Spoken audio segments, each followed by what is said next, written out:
உங்களுடைய ஊக்கமான ஜெபங்களுக்கு நான் மிகவும் நன்றியுள்ளவனாக இருக்கிறேன். I'm very grateful to you for your fervent prayers. మీకు ఎడతెగని ప్రార్థనలకు నేను కృతజ్ఞుడనై ఉన్నాను. சத்துரு என்னுடைய ஜீவனை கொள்ளையாடும்படியாய் பல விதத்தில் முயற்சித்தான். ஆனாலும் கர்த்தர் தம்முடைய கிருபையினால் என்னுடைய ஆத்மாவையும் ஜீவனையும் பாதுகாத்தார். The adversary tried many methods to spoil my life, but the Lord by his grace has preserved my soul. கர்த்தரின் மேல் கொண்டிருக்கும் நோக்கம் நிறைவேறுவதற்கு உங்கள் எல்லாருடைய ஜெபம் இன்னும் எனக்கு அவசியமாக இருக்கிறது. For the purpose of God to continue in my life, your prayers are essential. శత్రు ప్రాణం తీయాలని చూసినప్పటికీ కూడా దేవుడు ప్రాణాత్మను కాపాడి ఉన్నారు. దేవుని యొక్క ఉద్దేశం నాలో సంపూర్తిగా నెరవేరేంత వరకు మీకు ప్రార్థనలు నాకు అవసరమైనది. இப்பொழுதும் ஆண்டவருடைய வசனங்களுக்காக நாம் கொஞ்சம் அவரை ஸ்தோத்திரிப்போமாக. Shall we praise God for the word of God now? దేవుని యొక్క వాక్యం కొరకే దేవుని స్తోత్రించెదము. Praise the Lord, praise the Lord, praise the Lord, praise the Lord, praise the Lord, praise the Lord, praise the Lord, praise the Lord, praise the Lord, praise the Lord. Praise the Lord, praise the Lord, praise the Lord, praise the Lord. இந்த காலையிலே தியானித்து கொண்டிருக்கும் பொழுது இரண்டு காரியம் உடைய சிந்தையிலே தோன்றினது. When I was meditating this morning, two things came to my mind. ఈ ఉదయకాలం ధ్యానించుండగా రెండు సంగతులు నా మనసులోకి వచ్చినాయి. ஒன்று, நமக்குள்ளே எழும்புகிற ஒரு கேள்வி. The first thing, a question that rises up within us. ఒకటి మనలో చెలరేగే ప్రశ్న. இரண்டாவது, தேவன் நம்மிடத்தில் கேட்கிற கேள்வி. Secondly, a question that God asks us. రెండవదిగా దేవుడు మనల్ని అడిగే ప్రశ్న. இந்த உலகத்திலே ஒரு பரிசுத்தமான ஜீவிதத்திற்காக எப்பொழுதுமே நமக்குள் ஒரு கேள்வி எழும்பிக் கொண்டே இருக்க வேண்டும். In this world, there should be a question rising up within us all the time as regards holy life. ఈ లోకంలో ఒక పరిశుద్ధమైన జీవితం కొరకు మనలోనే ఒక ప్రశ్న లెగుస్తూ ఉండాలి. அந்த கேள்வி என்னவென்றால் எப்படி என்கிறதான். That question is how. ఆ ప్రశ్న ఏమిటంటే ఏ విధముగా అని. ஆதியாகமம் 39ஆம் அதிகாரத்தினுடைய 9வது வசனத்தை படிக்கும் பொழுது யோசேப்பு எப்படி என்று அவன் சொல்லுகிறான். In Genesis 39:9, we read Joseph asking this question, how? ఆదికాండం 39వ అధ్యాయం 9వ వాక్యంలో నేనెట్లు అని యోసేపు ఈ ప్రశ్న వేస్తున్నాడు. இந்த வீட்டிலே என்னிலும் பெரியவன் இல்லை, நீ அவருடைய மனைவியாய் இருக்கிறபடியால் உன்னை தவிர வேறொன்றையும் அவர் எனக்கு விலக்கி வைக்கவில்லை. இப்படி இருக்க நான் இத்தனை பெரிய பொல்லாங்குக்கு உடன்பட்டு தேவனுக்கு விரோதமாய் பாவம் செய்வது எப்படி என்றான். தேவனுக்கு விரோதமாய் பாவம் செய்வது எப்படி? How can I do this great wickedness and sin against God? నేనెట్లు ఇంత ఘోరమైన దుష్కార్యం చేసి దేవునికి విరోధంగా పాపం కట్టుకొందును. கர்த்தருக்காக தங்களை வேறுபிரித்து ஜீவிக்கிற தேவனுடைய ஜனங்கள் தங்களை பாதுகாத்துக் கொள்ள வேண்டுமானால் இந்த கேள்வி உள்ளவர்களாய் இருக்க வேண்டும். For the people of God who have separated themselves unto the Lord to preserve themselves, they have to preserve themselves by asking themselves this question. ప్రభు కొరకు తమను తాము ప్రత్యేకించుకొని ప్రతిష్ఠించుకొని జీవించేవారు తమను తాము కాపాడుకోవాలి అంటే ఈ ప్రశ్న వేసుకోవాలి. இது நாம் நமக்குள்ளேயே கேட்டுக்கொள்ள வேண்டியதான ஒரு கேள்வி. This is a question we have to ask within ourselves. ఈ ప్రశ్న మనల్ని మనమే అడగాలి. இந்த கேள்விக்குறி எப்பொழுதும் நமக்குள்ள இருந்து கொண்டிருக்குமானால் இந்த பொல்லாத உலகத்திலே நாம் ஒரு ஜெயங்கொண்டதான ஜீவியத்தை செய்யலாம். We can live an overcoming life in this filthy world if this question is always raised in our hearts. ఈ ప్రశ్నార్థకం ఎల్లప్పుడూ మనలో ఉంటే ఈ దౌత్య లోకంలో ఎల్లప్పుడూ విజయవంతమైన జీవితం చేయగలము. ఉలగమానது நம்முடைய ஆவிக்குரிய வாழ்க்கைக்கு அனுகூலமானதே அல்ல. Now this world is never in favor of our spiritual life. ఈ లోకము మన ఆధ్యాత్మిక జీవితమునకు చాలినది కాదు. பரிசுத்த ஜீவியம் என்று சொல்லுகிறது உலகத்தாருக்கு பைத்தியக்காரத்தனமாகவே இருக்கிறது. A holy life is foolishness to the people of this world. పరిశుద్ధ జీవితం అంటే ఈ లోకస్తులకు అది వెరితనముగా ఉంది. பாவத்தை விட்டு விலகி ஓடுகிறவன் உலகத்தாருக்கு முன்பாக பைத்தியக்காரனாகவே காட்சியளிக்கிறான். A man who runs away from sin is like a fool in the sight of the people of this world. పాపం నుంచి దూరంగా పరిగెత్తేవాడు లోకస్తుల దృష్టిలో పిచ్చివాళ్లాగా ఉంటాడు. ஆனால் நமக்கு தெரியும் இந்த அநித்தியமான பாவ சந்தோஷங்கள் நம்முடைய பிரதிபலனை நம்முடைய மனக்கண்களை குருடாக்கி போடும் என்று. But we know that the temporal pleasures of sin will blind our spiritual eyes. అయితే అల్పకాల పాప సంతోషము మన ఆధ్యాత్మిక నేత్రంలో గుడ్డితనం కలిగిస్తుందని మనకు తెలుసు. ஆகவே எல்லா சந்தர்ப்பங்களிலும் தேவனுடைய ஜனங்களாகிய நாம் எப்படி எப்படி என்கிற ஒரு கேள்வியோடு நாம் நம்முடைய வாழ்க்கையை தொடர வேண்டும். Therefore, we, the children of God, should pursue our life by always asking ourselves this question: how? దేవుని బిడ్డలమైన మనము ఎల్లప్పుడూ ఈ ప్రశ్న నేను ఎట్లు అనే ప్రశ్న వేసుకోవాలి. లంచం వాங்குவது எப்படி? How do I take bribes? నేను ఎట్లు లంచం తీసుకోగలను? நான் ஒரு பெந்தேகோஸ்தேக்காரனாக இருந்து லஞ்சம் வாங்குவது எப்படி? When I am a Pentecostal, just how can I accept bribes? Pentecost చెందినవాడినై నేను ఎట్లు లంచం తీసుకొందును? நான் ஒரு பெந்தேகோஸ்தேக்காரனாக இருந்து பொய் சொல்வது எப்படி? I, being a Pentecostal, how can I lie? Pentecost వాడినై నేను ఎట్లా అబద్ధం ఆడుదును? நான் ஒரு தேவனுடைய பிள்ளையாக இருந்து எப்படி நான் சண்டைக்காரனாக இருப்பது? I am a child of God, how can I become a fighter? దేవుని బిడ్డనై ఉండి నేను ఏ విధముగా పోట్లాడుదును? நான் ஒரு தேவனுடைய பிள்ளையாக இருந்து கொண்டு எப்படி நான் ஒரு திருடனாக இருப்பது? I am a child of God, how can I become a thief? దేవుని బిడ్డనైన నేను ఎట్లు దొంగగా ఉండగలను? எந்த ஒரு பாவமாயிருந்தாலும் பிரியமானவர்களே, அது தேவனை விட்டு நம்மை பிரித்து கொண்டு போகக்கூடியது. Whatever the sin might be, it separates us from God, beloved. ఎటువంటి పాపమైనప్పటికీ ప్రభువుకి మనల్ని దూరం చేస్తుంది. ஒரு காரியத்தை விளங்கிக் கொள்ளுங்கள், ஒரு பாவியோடு நிச்சயமாகவே கர்த்தர் இருக்கவே மாட்டார்.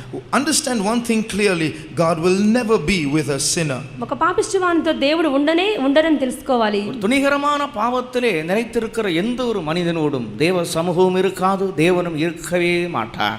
God will never be with, his presence will never be with a man who indulges in presumptuous sins. తెగించి పాపం చేసే వారితో దేవుని సాన్నిధ్యము ఉండదు, దేవుడు ఆయనతో ఉండరు. ஏதேனிலே சம்பவித்த பாவம் பெரிய பாவம் அல்ல, ஒரு கீழ்ப்படியாமைதான். Now it is not a very big sin that took place in the Garden of Eden, it was just disobedience. ఏదెన్లో జరిగినది ఏదో పెద్ద పాపం కాదు, అవిధేయత మాత్రమే. அந்த பாவம் செய்த போது ஒரு நிமிஷம் ஆகலும் அவர்கள் ஆண்டவருக்கு முன்பாக நிற்க முடியவில்லை. After they committed that sin, they could not stand before God even for a minute. వారు ఆ పాపం చేసిన పిమ్మట ఒక్క నిమిషము దేవుని ఎదుట ఉండలేకపోయారు. கர்த்தருடைய சத்தம் கேட்கிறதற்கும் அவர்கள் பயமுள்ளவர்களாய் காணப்பட்டார்கள். They were afraid even to hear the voice of God. దేవుని స్వరం వినుటకు వారు జడిశారు. ஆகவே கர்த்தருடைய பிள்ளைகள் பாவத்தை விட்டு விலகி ஓடாவிட்டால் கர்த்தர் உங்களோடு இருக்க மாட்டார், கர்த்தர் உங்களுடைய வாழ்க்கையை கனப்படுத்த மாட்டார். Therefore, if the people of God do not run away from sin, the Lord will not be with you, he will not honor your life. దేవునికి బిడ్డలు పాపం నుంచి దూరంగా పరిగెత్తకపోయినట్లయితే దేవుడు మీతో ఉండరు, దేవుడు మీ జీవితాన్ని గణపరచరు. அது எந்த பாவமாயிருந்தாலும் சரி, பாவத்திற்கு நாம் விலகி ஓடத்தான் வேண்டும். Whatever kind of sin it might be, we have to run away from sin. ఎటువంటి పాపమైనప్పటికీ పాపము నుంచి దూరంగా పారిపోవాలి. பாவத்திலே சிறிதென்றும் பெரிதென்றும் இல்லை, பிரமாணத்தை மீறுகிறது அனைத்துமே பாவமே. There is no sin, there is nothing called small sin or great sin. Transgression of the law, that is sin. పాపములో చిన్నది పెద్దది లేదు, ఆజ్ఞను అతిక్రమించడమే పాపము. ஆகவே நாம் அதற்காக பயந்து, தெய்வத்துக்கு பயந்து நாம் நடுங்கி ஓட வேண்டும். Therefore, fearing about committing sin and fearing God, we have to run towards God. పాపం చేయుటకు భయపడాలి, దేవునికి భయపడి వనకవలెను. மனசாட்சியின் காலத்தில் ஜீவித்த அந்த பரிசுத்தவானாகிய யோசேப்பு அவன் பாவத்தை செய்வது எப்படி என்று கேள்வியை கேட்டுக்கொண்டு ஓட ஆரம்பித்தான். Joseph, who lived in the conscience period, asked himself this question: how can I sin against God? And he began to run. మనసాక్షి కాలంలో జీవించిన పరిశుద్ధుడైనటువంటి యోసేపు నేను ఎట్లు ఈ పాపం చేసి పాపం కట్టుకొందునని పరిగెడుతున్నాడు. எப்படி என்று கேட்டுக்கொண்டு அங்க நிற்கவில்லை, ஓடிவிட்டான். He did not ask how and stand there, he ran away. నేనెట్లు అని అన్ని అక్కడే ఉండలేదు, అక్కడి నుంచి పారిపోయాడు. நீ எப்படி என்று கேட்டுக்கொண்டு நின்று கொண்டிருக்கிற உனக்கு சமயம் இல்லை, நிற்க நிற்க உனக்கு ஆபத்தே. There is no time for you to ask how and remain standing there. The more you stand there, the more dangerous the situation becomes. నేనెట్లు అంచు నీవు అక్కడే ఉండకూడదు, అక్కడ ఉన్నట్లయితే ఇంకనూ అపాయమే సంభవిస్తుంది. உன்னை அழிக்கும்படியாய் வருகிற எதிராளியை சந்திப்பதற்கு ஒரே ஒரு வார்த்தைக்கு தான் உனக்கு அனுமதி. Now, to encounter the adversary that is coming against you, you have just one word permitted to speak. నీ మీద దాడి చేసేటువంటి విరోధితో నీ ఒకే ఒక మాట చెప్తే చాలు. எப்படி என்று மாத்திரம் கேட்டுக்கொண்டு ஒரு நிமிஷம் கூட நீ அந்த இடத்துல நிற்க கூடாது. The only word that can be uttered is the question how, and you cannot stand there even for a minute after that. నేనెట్లు అని అంచు అక్కడ ఒక క్షణం కూడా ఆగకూడదు. அங்கே இருந்து நீ உன்னுடைய ஜீவன் தப்ப ஓட வேண்டும் என்று அதிலிருந்து நாம் விளங்கிக் கொள்ளுகிறோம். From this we understand that we have to flee for our life from there. అటు చోటు నుంచి మన ప్రాణం దక్కించుకోవడానికి పారిపోవాలి. நாம் ஒரு பயங்கரமான பயங்கரமான காலத்துக்குள்ள வந்திருக்கிறோம். We are living in terrible times. మనము ఘోరమైన కాలంలోనికి వచ్చి ఉన్నాము. மற்ற சபையார் போதிக்கிறது போல நாம் பாவத்தை கஞ்சாடையாய் விடுகிறவர்கள் அல்ல. We are not those who ignore and wink at sin like other churches. ఇతర సంఘాల వలె పాపమును చూసి చూడకుండా బోధించే వాళ్ళము కాదు. கர்த்தரோடு இருக்க வேண்டியவர்களும் கர்த்தருக்காக பிரித்தெடுக்கப்பட்டவர்களுமாய் இருக்கிறோம். We are those who ought to be with the Lord and we are called to be the Lord's. మనం ప్రభుతో ఉంటకై ప్రత్యేకించబడిన వారమై ఉన్నాము. பாவம் என்கிற ஒரு பகுதியை தேவன் நம்மிடத்திலே வன்மையாக கண்டிக்கிறார், எதிர்க்கிறார். God he reproves and resists sin in our life. మన మేలు కొరకే పాపమును ప్రభువు దండించి దాన్ని శిక్షిస్తున్నారు. ஆகையினால் எப்படி என்கிற கேள்வியோடு நாம் தொடருவோம். Therefore let us continue our life asking ourselves this question, how? నేనెట్లు అనుచు ప్రశ్నార్థకంతో మన జీవితం సాగిద్దాం. இரண்டாவது ரோம சபையாரிடத்திலே பவுல் கேட்கிறார். Secondly, St. Paul asks the Romans. రెండవదిగా రోమా సైనికులతో పౌలు అడుగుతున్నాడు, மரித்த நாம் எப்படி பிழைப்பது? How can we who are dead live? మరణించిన నేను తిరిగి ఎలా జీవించగలను? ரோமர் 6ஆம் அதிகாரத்துடைய 2ஆம் வசனத்தை படிக்கும் பொழுது பாவத்துக்கு மரித்த நாம் அதிலே எப்படி பிழைப்போம்? Romans 6:2. How shall we that are dead to sin live any longer therein? రోమీయుల రాసిన పత్రిక 6వ అధ్యాయం 2వ వాక్యంలో పాపం విషయమై చనిపోయిన నేను ఎలా జీవించుదును అంటున్నాడు పౌలు. பாவம் மரிக்கவில்லை, பாவத்துக்கு நாம் மரித்திருக்கிறோம். Sin does not die. We have died to sin. పాపము చావదు, మనమే పాపానికి చనిపోవాలి. ஒரு மரித்த மனுஷன் நிச்சயமாகவே பிழைக்க மாட்டான். A dead man just cannot live. మరణించిన వ్యక్తి తిరిగి జీవించడు. மரித்த கிறிஸ்து இனி அவர் இனிமேல் ஒரு மரிப்பதில்லை, மரணம் ஒரு முறையே. Christ died once and he dieth no more, for death comes just once. మరణించిన క్రీస్తు ఇక మీదట మరణించరు, మరణం ఒక్కసారే వస్తుంది. இங்கே நாம் எந்த மரணத்துக்குள்ள இருக்கிறோம் என்பதை விளங்கிக் கொள்ள வேண்டும். கிறிஸ்துவின் மரணமாகிய அந்த ஞானஸ்நான சத்தியத்திற்குள் நாம் காக்கப்பட்டிருக்கிறோம். We must understand what kind of death we are in. We are preserved in the death of Christ, namely water baptism. మనం ఎటువంటి మరణము సంధించినామో తెలుసుకోవాలి. యేసుక్రీస్తు యొక్క మరణమని ఆ యొక్క బాప్తిస్మలో పాలు పొంది ఉన్నామా? இந்த கிருபையின் காலத்திலே புதிய ஏற்பாட்டு சபையிலே பாவத்தை விட்டு விலகி ஜெயஜீவியம் செய்ய விரும்புகிற விசுவாசிகள் இந்த கேள்வியுடையவர்களாகவே எப்போதும் காணப்பட வேண்டும். In this grace period, in these New Testament times, a child of God must preserve himself by asking himself this question.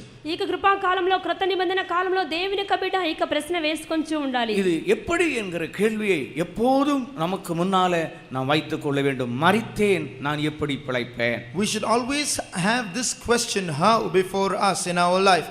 I am dead, how can I live? చనిపోయిన నేను ఎలాగ జీవించుదును అనేటువంటి ప్రశ్న మనకు ఉండాలి. இந்த கேள்விக்கு முன்னாலே உனக்கு முன்னே எதிர்த்து வருகிறதான பாவம் அப்படியே சரணடையும், கீழே விழுந்து விடும். As long as this question is before you, every sin that endeavors to resist you shall fall before you. నీ మీద దాడి చేసిన ప్రతి పాపము ఈ ప్రశ్నార్థకం చూసిన వెంటనే వెనక్కి జంకుతుంది. இவைகளை குறித்து நான் அதிகம் விவரிக்க விரும்பவில்லை. I do not want to go into detail. వీటి గురించి వివరించదలుచుకోలేదు. இப்பொழுது தேவன் நம்மிடத்தில் கேட்கிற கேள்விக்கு நாம் கடந்து வருவோம். Now let's go on to the question that God asks us. దేవుడు మనతో అడిగే ప్రశ్న ఏమిటో చూద్దాం. யெசாயா தீர்க்கதரிசன புத்தகத்தில் படிக்கிற நேரத்தில் When we read the book of the prophet Isaiah, ప్రవక్తైన యెషయా గ్రంథంలో இஸ்ரவேல் ஜனங்களை பார்த்து கர்த்தர் கேட்கிறார், நீங்கள் எனக்கு கட்டுகிறதான ஆலயம் எப்படிப்பட்டது? what kind is the house that you build unto me? The Lord asks the children of Israel. ఇశ్రాయేలు ప్రజలతో దేవుడు అడుగుతున్నారు, మీరు ఎలాంటి మందిరం నాకు నిర్మించారు అని. நான் தங்கி இருக்கும் ஸ்தலம் எப்படிப்பட்டது என்று கேட்கிறார்.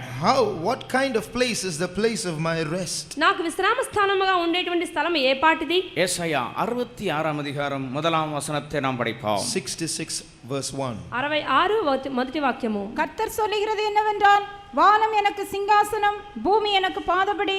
நீங்கள் எனக்கு கட்டும் ஆலயம் எப்படிப்பட்டது? நான் தங்கியிருக்கும் ஸ்தலம் எப்படிப்பட்டது? நீங்கள் எனக்கு கட்டும் ஆலயம் எப்படிப்பட்டது? What kind of a house are you going to build for me? మీరు నా నిమిత్తము కట్టను ఉద్దేశించు ఇల్లు ఏ పాటిది? இது யூதர்களாகிய இஸ்ரவேல் ஜனங்களை பார்த்து கேட்கிற கேள்வி. This is a question that God asks the children of Israel, the Jews. యూదులైన ఇశ్రాయేలు ప్రజలతో ప్రభువు ఈ ప్రశ్న అడుగుచున్నారు. இவர்கள்தான் வீடு கட்டுகிறவர்கள் என்று அழைக்கப்பட்டவர்கள். These Jews are called the builders. ఇల్లు కట్టువారని వీరికి పేరు. கிறிஸ்துவாகிய கல்லை இவர்கள் வேண்டாம் என்று தள்ளிவிட்டார்கள். And they rejected Jesus the stone. క్రీస్తు అనే రాయిని నిషేధించిన వారు వీరు. யூதர்கள் நடுவிலே ஒரு தேவாலயம் இருக்க வேண்டியது அத்தியாவசியம். தேவாலயமே அவருடைய இருதயத்தின் வாஞ்சையும் கண்களின் விருப்பமாயிருந்தது. The desire of the hearts and the pleasure of their eyes of the Jews was to have a temple amongst them. యూదుల మధ్యలో ఒక దేవాలయం ఉండాలి. అదే వారి హృదయ వాంఛ, కంటికి ఇంపు అయ్యున్నది. ஆனால் தேவன் எதிர்பார்த்த நிலையில் இல்லாதபடினாலே அவர் கேட்கிறார், நீங்கள் எனக்கு கட்டுகிறதான ஆலயம் அது எப்படிப்பட்டது என்று கேட்கிறார். Because they did not live up to God's expectations, God was asking them, what kind of a house are you going to build me? అయితే దేవుడు ఆశించిన రీతిగా వారు లేదు కనుక అడుగుచున్నారు, నా నిమిత్తం కట్టనుద్దేశించి ఇల్లు ఏ పాటిది అని. அப்படியானால் தேவ ஆலயத்தை எப்படி கட்ட வேண்டும் என்று வேதம் சொல்லுகிறது. Then what does the Bible say as to how we have to build God's house? అలాగైతే దేవునికి ఆలయం ఏ విధంగా నిర్మించాలి? தாவீது முதலாம் நாளாகமம் 22ஆம் அதிகாரத்திலே அங்கே உள்ளதான தேசத்துள்ள எல்லா பிரபுக்களோடும் கூட ஒரு காரியத்தை அவன் சொல்லுகிறான். In 1 Chronicles chapter 22, King David gives instructions to the princes of the land. మొదటి దినవృత్తాంతం 22వ అధ్యాయంలో దావీదు ఈ విధంగా చెప్పుచున్నాడు. 22ஆம் அதிகாரத்தினுடைய 19ஆம் வசனம் படியுங்கள். Verse 19. 19వ వాక్యము, இப்போதும் நீங்கள் உங்கள் இருதயத்தையும் உங்கள் ஆத்மத்தையும் உங்கள் தேவனாய கர்த்தரை தேடுகிறதற்கு நேராக்கி கர்த்தருடைய உடன்படிக்கை பெட்டியையும் தேவனுடைய பரிசுத்த பணிமுட்டுகளையும் கர்த்தருடைய நாமத்திற்கு கட்டப்படும் அந்த ஆலயத்திற்குள் கொண்டு போகும்படிக்கு நீங்கள் எழும்பி தேவனாய கர்த்தரின் பரிசுத்த ஸ்தலத்தை கட்டுங்கள் என்றான். கர்த்தருக்கு ஸ்தோத்திரம். Praise the Lord. దేవునికి స్తోత్రం. உங்களுடைய ஆத்துமத்தையும் உங்களுடைய இருதயத்தையும் நீங்கள் நேராக்குங்கள்.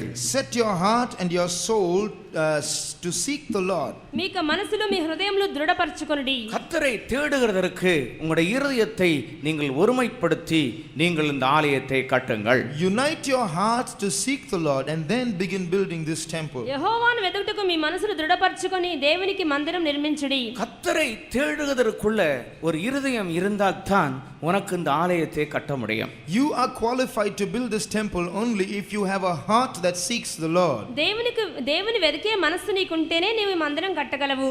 அங்கே கர்த்தரை தேடுகிறதற்கு நேராக்கி என்று தாவீது சொல்லுகிறான். There David says, you must set your heart and your soul upright to seek the Lord. దేవుడైన యెహోవాను వెతుకుటకు మీ మనసును దృఢపరచుకొనుడి అంటున్నాడు దావీదు. தேவாலயத்தை கட்ட வேண்டியதான ஒரு மனிதன் அவன் தேவனை தேடுகிறவனாய் இருக்க வேண்டும். A man who builds the temple of God should first of all seek the Lord. దేవుని మందిరం నిర్మించేవాడు దేవుని వెతికేవాడై ఉండాలి. தேவனை நாம் தேடுகிறது ஜெப ஜீவியத்தின் மூலமாகத்தான் தேவனை தேடுகிறோம். We seek the Lord through a prayer life. దేవుని వెతుకుట అంటే ప్రార్థన ద్వారానే. நன்றாக ஜெபிக்கிற ஒரு மனிதன் நல்ல இருதயம் உள்ளவனாய் இருக்க வேண்டும். A man who prays well must have a good heart. బాగా ప్రార్థన చేసేవాడు ఒక మంచి హృదయం కలవాడై ఉండాలి. சுத்த இருதயத்தோடு கூட கர்த்தரை தேடினால் மாத்திரமே ஒரு மனிதனுடைய வாழ்க்கையிலே கர்த்தர் தென்படுவார். God will appear in a man's life only if he seeks the Lord with a pure heart. పవిత్ర హృదయంతో ప్రభువును అన్వేషిస్తే ఆయన లభించుతారు. பரிசுத்தாவியின் அபிஷேகத்தின் மூலமாக நாம் தேவனுடைய ஆலயமாய் இருக்கிறோம் என்கிற சத்தியம் நமக்கு நன்றாக தெரியும். We all know the truth well that we become the temple of God through the baptism of the Holy Spirit. పరిశుద్ధాత్మ అభిషేకం ద్వారా మనం ప్రభువుకి మందిరమై ఉన్నామని మనకు తెలుసు. இஸ்ரவேல் ஜனங்களுடைய மத்தியிலே இந்த ஆலயம் இல்லாதிருந்த பொழுது அவர்கள் ஒரு மிகுந்த நிந்தைக்குள்ள இருந்ததாக நெகேமியாவுடைய புத்தகத்திலே நாம் படிக்கிறோம். The book of Nehemiah says that the people of Israel were subject to great reproach because they did not have this temple amongst them. ఇశ్రాయేలు ప్రజల మధ్యలో ఈ మందిరం లేనప్పుడు వారు నిందల పాలయ్యారని నెహెమ్యా గ్రంథంలో చూస్తున్నాం. ஆகவே நாம் நிந்தைக்குள் இராதபடிக்கு நாம் எழுந்து ஆலயத்தை கட்டுவோம் என்று சொல்கிறார்கள். He says, let us rise up and build that we be not reproached. నిందల పాలవకుండా మనం లేచి మందిరం నిర్మించుదాం అంటున్నాడు. நெகேமியாவின் புத்தகம் 2ஆம் அதிகாரம் 17ஆம் வசனம். 2:17 of Nehemiah. Nehemiah 2:17.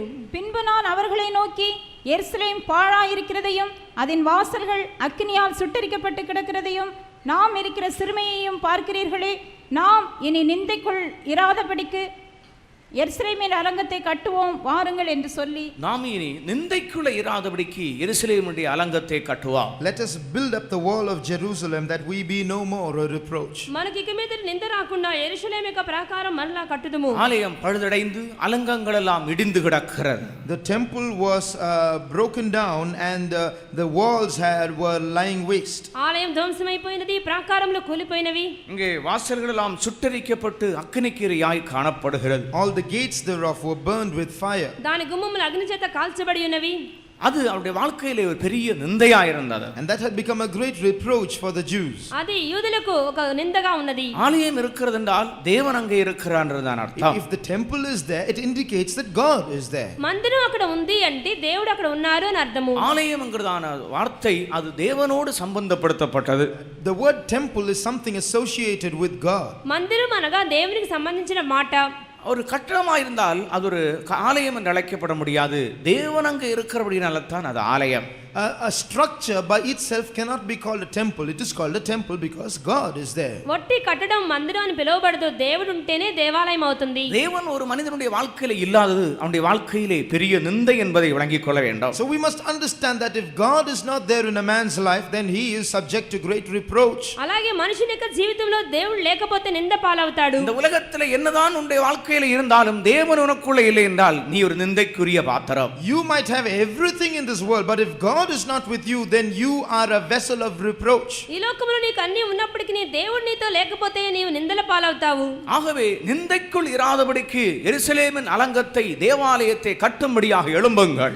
Therefore arise to build the walls of Jerusalem, the temple of God, that we be no more a reproach. ఇక మీద నింద రాకుండా యెరూషలేము యొక్క ప్రాకారములు కట్టుడి.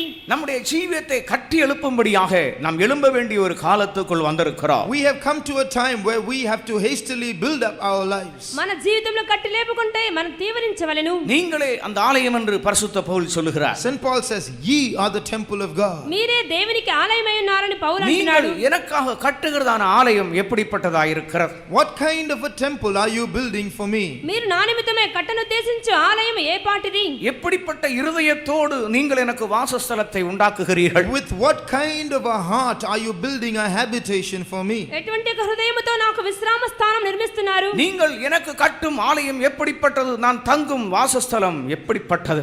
What kind of a house are you building for me, and what kind of a place is my place of rest? మీరు నా నిమిత్తం కట్టనుద్దేశించు ఇల్లు ఏ పాటిది? నాకు విశ్రామ స్థానముగా కట్టనుద్దేశించేది ఏ పాటిది? என்னுடைய கரம் இவை எல்லாவற்றையும் உண்டாக்கி இருக்கிறது. Has not my hand made them all? అవన్నీ నా హస్తకృత్యములే. கைகளினாலே கட்டப்பட்ட ஆலயங்களிலே அவர் வாசம் பண்ணுகிறது இல்லையே.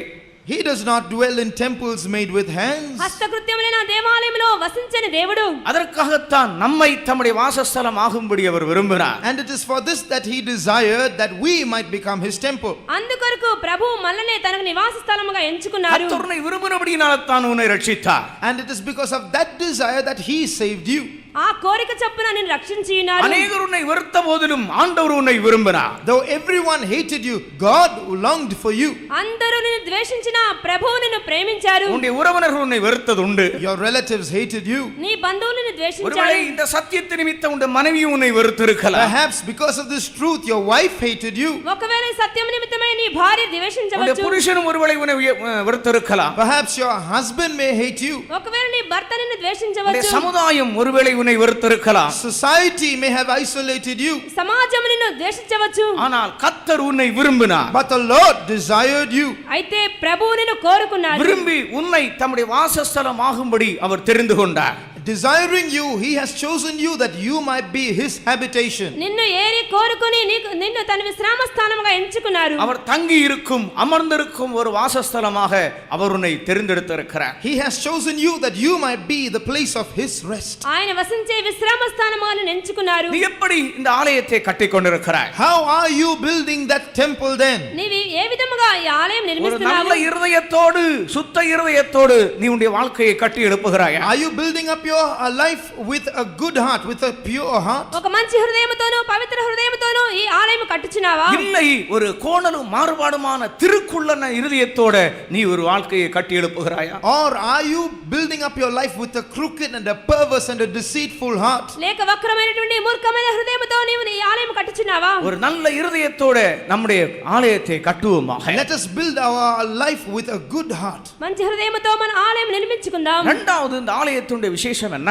The second specialty of this temple, రెండవదిగా ఆలయం యొక్క ప్రతిష్ఠ இது ఏంటి? முழுவதும் பரிசுத்தமாயிருக்கும். it is altogether holy. ఇది పూర్తిగా పరిశుద్ధత అయ్యున్నది. நீங்கள் எசேக்கியேல் தீர்க்கதரிசன புத்தகம் 43ஆம் அதிகாரம் 12ஆம் வசனத்தை படிக்கும் பொழுது Reading from Ezekiel 43 verse 12, యెహెజ్కేలు 43వ అధ్యాయం 12వ వాక్యం నుండి ஆலயத்துடைய பிரமாணம் என்னவென்றால் அதன் சுற்றும் அந்த எல்லை எங்கும் the பரிசுத்தமாயிருக்கும். law of the house is all around, including the boundary, everything shall be most holy. మందిరంలో కూర్చున్న విధి ఏదనగా దానికి చేరికైన స్థలమంతయు అతి పరిశుద్ధము. 11ஆம் சங்கீதத்தினுடைய 4ஆம் வசனத்தை படிக்கும் பொழுது When you read the 4th verse of the 11th Psalm, 11వ కీర్తన 4వ వాక్యములో கர்த்தர் தம்முடைய பரிசுத்த நீங்கள் பரிசுத்த ஆலயத்தில் இருக்கிறார்.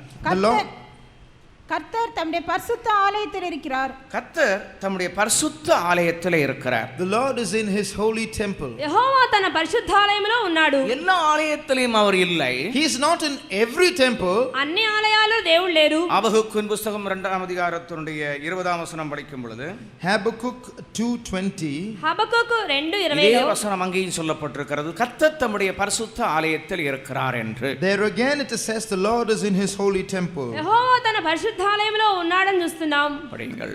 கர்த்தரோவென்றால் தமது பரிசுத்த ஆலயத்தில் இருக்கிறார். கர்த்தரோவென்றால் தம்முடைய பரிசுத்த ஆலயத்தில் இருக்கிறார். But the Lord is in his holy temple. అయితే యెహోవా తన పరిశుద్ధాలయంలో ఉన్నాడు. தேவன் நீங்கள் கட்டுகிறதான ஆலயம் முதலாவது ஒரு சுத்த இருதயத்தோடு கட்டுகிறதா இருக்க வேண்டும். First of all, the temple you build should be built with a pure heart. మీరు నిర్మించేటువంటి ఆ యొక్క మందిరము పవిత్రమైన హృదయంతో నిర్మించాలి. இரண்டாவது எல்லை ஏரியா முழுவதும் அது பரிசுத்தமாய் இருக்க வேண்டும். Secondly, the entire area should be holy. రెండవదిగా దాని సరిహద్దులు దాని చేరికైన స్థలమంతయు పరిశుద్ధమై ఉండాలి. எல்லை என்று சொல்லும் பொழுது நம்முடைய சரீரம் முழுவதையும் அது காண்பிக்கிறது.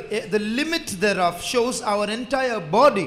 దాని సరిహద్దులు అంటే మన శరీరమంతయు, நம்முடைய இருதயம் மாத்திரமல்ல, நம்முடைய ஆத்மாவும் நம்முடைய சரீரமும் நம்முடைய ஆவி முழுவதும் கர்த்தருக்குரியதாக இருக்கிறது. Not just our heart, our soul, our body, everything belongs to the Lord. మన హృదయం ఒక్కటే కాదు, మన ప్రాణాత్మలు అంతయు ప్రభువుకే చెందినవి. கர்த்தர் உன்னுடைய உள்ளத்துக்குள் மாத்திரமல்ல உன் சரீரத்தையும் அவர் வாங்கி இருக்கிறார். The Lord has bought not only your inward man, he has purchased your body as well. ప్రభువు నీ అంతరంగ పురుషుని మాత్రమే కాదు, నీ శరీరమంతయు కొన్నారు. ஆகவே தான் கிரயத்துக்கு கொள்ளப்பட்டதான உங்கள் ஆத்மாவினாலும் சரீரத்தினாலும் தேவனை மகிமைப்படுத்துங்கள் என்று பவுல் அப்போஸ்தலன் சொல்கிறார். That is why St. Paul says, ye are bought with a price, therefore glorify God in your spirit and in your body which are God's. మీరు క్రయధనము ఇచ్చి కొనబడి ఉన్నారు కనుక మీ ప్రాణాత్మ దేహములతో దేవుని గణపరచవాలని చూస్తున్నాం. கடைசி நாட்களில் நாம் வந்திருக்கிறோம். We are in the last days. అంత్య దినములోనికి వచ్చినాము. பரிசுத்தத்தை நாம் வாஞ்சிப்போமாக. Let's desire holiness. పరిశుద్ధతనే కోరుకుందాం. தேவன் பெரிய காரியங்களை செய்யக்கூடிய இந்த காலம் நெருங்கிக் கொண்டிருக்கிறது. The time has come when God is going to do great things. దేవుడు గొప్ప కార్యములు చేయుటకు సమయం సమీపించినది. விசுவாசத்தோடு தங்களை ஆயத்தப்படுத்திக் கொண்டிருக்கிற ஜனங்கள்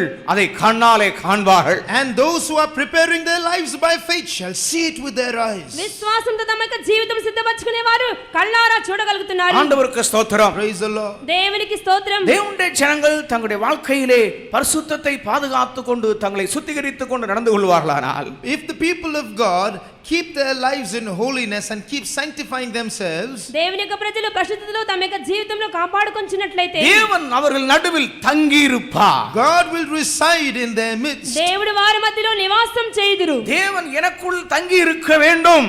God must stay in me. దేవుడు నాలో వసించవలెను. தேவன் நாம் ஒவ்வொருவருக்குள்ளும் தங்கி இருக்க வேண்டும். He must reside, have his dwelling place in each one of us. దేవుడు మన ఒక్కొక్కరిలోనూ నివసించవలెను. அவர் இருக்க வேண்டுமானால் அவருக்கு ஒரு இருப்பிடம் தேவை. For him to stay there, he must have a seat there. ఆయన నివసించాలి అంటే నివాస స్థలం ఉండాలి. கர்த்தர் உன்னோடு இருக்க வேண்டும் என்று விரும்புகிறாய். நீ பரிசுத்தமாய் ஜீவிக்கிறாயா?